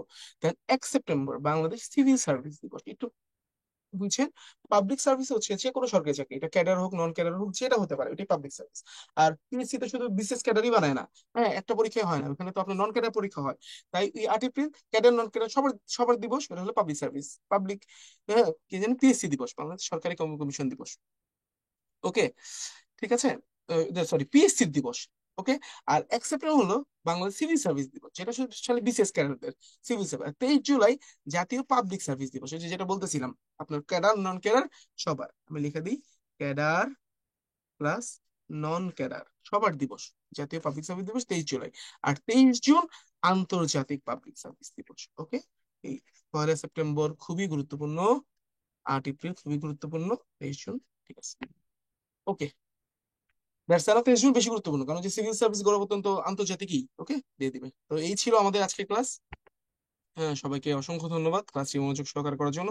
আপনারা সবাই ভালো থাকবেন, সুস্থ থাকবেন। শেষ কিছু কথা একটু বলি পরীক্ষা দিতে যাওয়ার আগে। হ্যাঁ, ঠিক আছে। ও না, একটু বাকি আছে, এখানে গুরুত্বপূর্ণ কয়েকটা সিস্টেম আছে। হ্যাঁ, এটা একটু দেখেন। এই যে ওই একই কথাগুলা একটু ইম্পর্টেন্ট লাইনে লাইনে তুলে দেওয়া। হ্যাঁ, মেধাভিত্তিক কিছু সিস্টেম, হান বংশের ওইটা, দেন পেডেলটন অ্যাক্ট, ওই জিনিসগুলোই আবার একটু দেওয়া আছে। আইসিএস এর প্রথম ভারতীয় সত্যেন্দ্রনাথ। হ্যাঁ, এটা একটু দেখেন, মেরিট বেসড পেডেলটন অ্যাক্ট চালু হয়, বলে ফেলছে অলরেডি। আর ম্যাক্স ওয়েবার ভাই এই সিভিল সার্ভিসের জনক, আমলাতন্ত্রের জনক, এগুলো একটু দেখেন, ডেমোক্রেসি আদর্শ মডেল হিসেবে বলে। ওকে। দেন কথা বলার আগে একটা জিনিস একটু পরে দিই আপনাদের। হ্যাঁ, একটা ছক দিয়েছি সভ্যতার, পড়াবো না, জাস্ট ছকটা আপনাদের এডিশনাল একটা ই। হ্যাঁ, যারা দেখেন, হ্যাঁ, পিডিএফটা পাইলে আপনারা এটা পড়তে পারবেন। এই ছক থেকে, এটা হচ্ছে বোনাস আজকে ক্লাসের, হ্যাঁ, টিপস এন্ড ট্রিক্স এর, মানে এই সাম্প্রতিক ক্লাসের। এই ছকের বাইরে সভ্যতার যে চ্যাপ্টারটা কিছু আসবে না। দেখেন, মেসোপটেমিয়া। মেসোপটেমিয়া 4টা সভ্যতায় ভাগ: সুমেরীয়, ব্যাবিলনীয়, অ্যাসিরীয়, ক্যালদীয়। সুমেরীয়দের জন্ম কোন জায়গাতে? হ্যাঁ, মেসোপটেমিয়া পুরোটা ইরাক অঞ্চলে ছিল, আর সুমেরীয়রা ছিল এলাম পাহাড়ে আদিবাসী। এরা কি করে? কিউনিফর্ম লিপি প্রচলন করে, জলঘুরি চন্দ্রপন্থিকা আবিষ্কার করে, চাকা আবিষ্কার করে। চাকাটা সবচেয়ে গুরুত্বপূর্ণ, এটা দেখে নিন ভাইয়ারা। দেন ব্যাবিলনীয় সভ্যতা, সিরিয়ান মরুভূমি অঞ্চলের এমেরেট জাতি। ঠিক আছে, এটা কোন অঞ্চলটা গুরুত্বপূর্ণ, কারা এটা তৈরি করছে, এটা গুরুত্বপূর্ণ। এমেরেট জাতি, ওরা কি করে? আইন প্রণয়ন করছিল। হ্যাঁ, ওই যে হাম্বুরবি কোড। ঠিক আছে, হাম্বুরাবি কোড। হ্যাঁ, ওই আইন প্রণয়ন আর হলো সর্বপ্রথম পঞ্জিকা প্রচলন করে। অ্যাসিরীয়রা টাইগ্রিস নদীর তীরে আসল শহরে সামরিক রাষ্ট্র গঠন করে, ওরা যুদ্ধবাজ ছিল। বৃত্তরে 360 ডিগ্রিতে ভাগ করে। যে বৃত্তরে 360 ডিগ্রি ভাগ করতে পারে, ও আবার কি করতে পারে? পৃথিবীকে অক্ষাংশ আর দ্রাঘিমাংশ ভাগ করার যোগ্যতা ওর আছে, ওটা করে। আর 500-র বেশি খনিজ আর ওষুধি গাছের তালিকা তৈরি করে। টান। আর সিরিয় শেষ। এবার ক্যালডিও, ব্যাবিলন শহরে। ক্যালডিও কি? এটা একটা নতুন ব্যাবিলন সভ্যতা বলে, এই একই শহরে এটা জন্ম হয়েছে, যে ব্যাবিলন যেখানে হয়েছে, হ্যাঁ, ওই যে ওই অঞ্চলই। ঠিক আছে, একই। ওরা কি করে? ক্যালেন্ডার, ক্যালডিও দিন দুনিয়া ভাগ করে, সপ্তাহের 7 দিনে, আর দিনকে 12 ঘন্টায় ভাগ করে। রাশিচক্র, জোডিয়াক সাইন, ওই যে ক্যালেন্ডার কি রাশিচক্র না, ওরা 12টি জোডিয়াক, ঠিক আছে, আবিষ্কার করে এই দুনিয়াতে। দেন ব্যাবিলনের ঝুলন্ত উদ্যানও ক্যালডীয় সভ্যতারই। এটা কিন্তু ব্যাবিলন সভ্যতার না, মাথায় রাখেন। ব্যাবিলনের ঝুলন্ত উদ্যান ক্যালডীয় সভ্যতার, হ্যাঁ, একটা নিদর্শন। রাজার কি নেবুচাঁদ নেজার তার ওয়াইফের জন্য একটা সুন্দর বিল্ডিং এর মধ্যে একটা বাগান বানাইছিল। আপনারা এখন ছাদ বাগান বানান না, ওই রকম। শেষ মিশরীয় সভ্যতা, সবচেয়ে গুরুত্বপূর্ণ সভ্যতা গেল। দেন দ্বিতীয় গুরুত্বপূর্ণ মিশরীয় সভ্যতা, নদীর অববাহিকায় হায়ারোগ্লিফিক, হ্যাঁ, ওই যে চিত্রভিত্তিক যে লিপি, এটা আবিষ্কার করা 365 দিনে বছর, হ্যাঁ, আর 12 দিনে বছর মাস, এটাও আবিষ্কার করে। ঠিক আছে, 12 দিনে বছর, 30 দিনে মাস, এটাও মিশরীয় দেরি। ঠিক আছে। দেন সিন্ধু সভ্যতা, হরপ্পার, পাঞ্জাবের হরপ্পার, হ্যাঁ, আর লারকানা, ওই যে হরপ্পা আর মহেঞ্জোদারোতে হয়। হরপ্পাটা কোথায় অবস্থিত? পাঞ্জাবে। আর মহেঞ্জোদারো লারকানায় অবস্থিত। ঠিক আছে। এটা কি সিলমোহর, বাটখারা আর পরিকল্পিত নগরী এর তৈরি।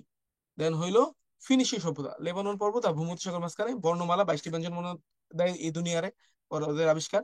দেন জাহাজ নির্মাণ। পারস্য, ইরানে ধর্ম সংস্কার, এটা ভুল, এটা এখানে না, এটা হচ্ছে মিশরীয়দের হবে, 12 মাসের বছর, 30 দিনের মাস।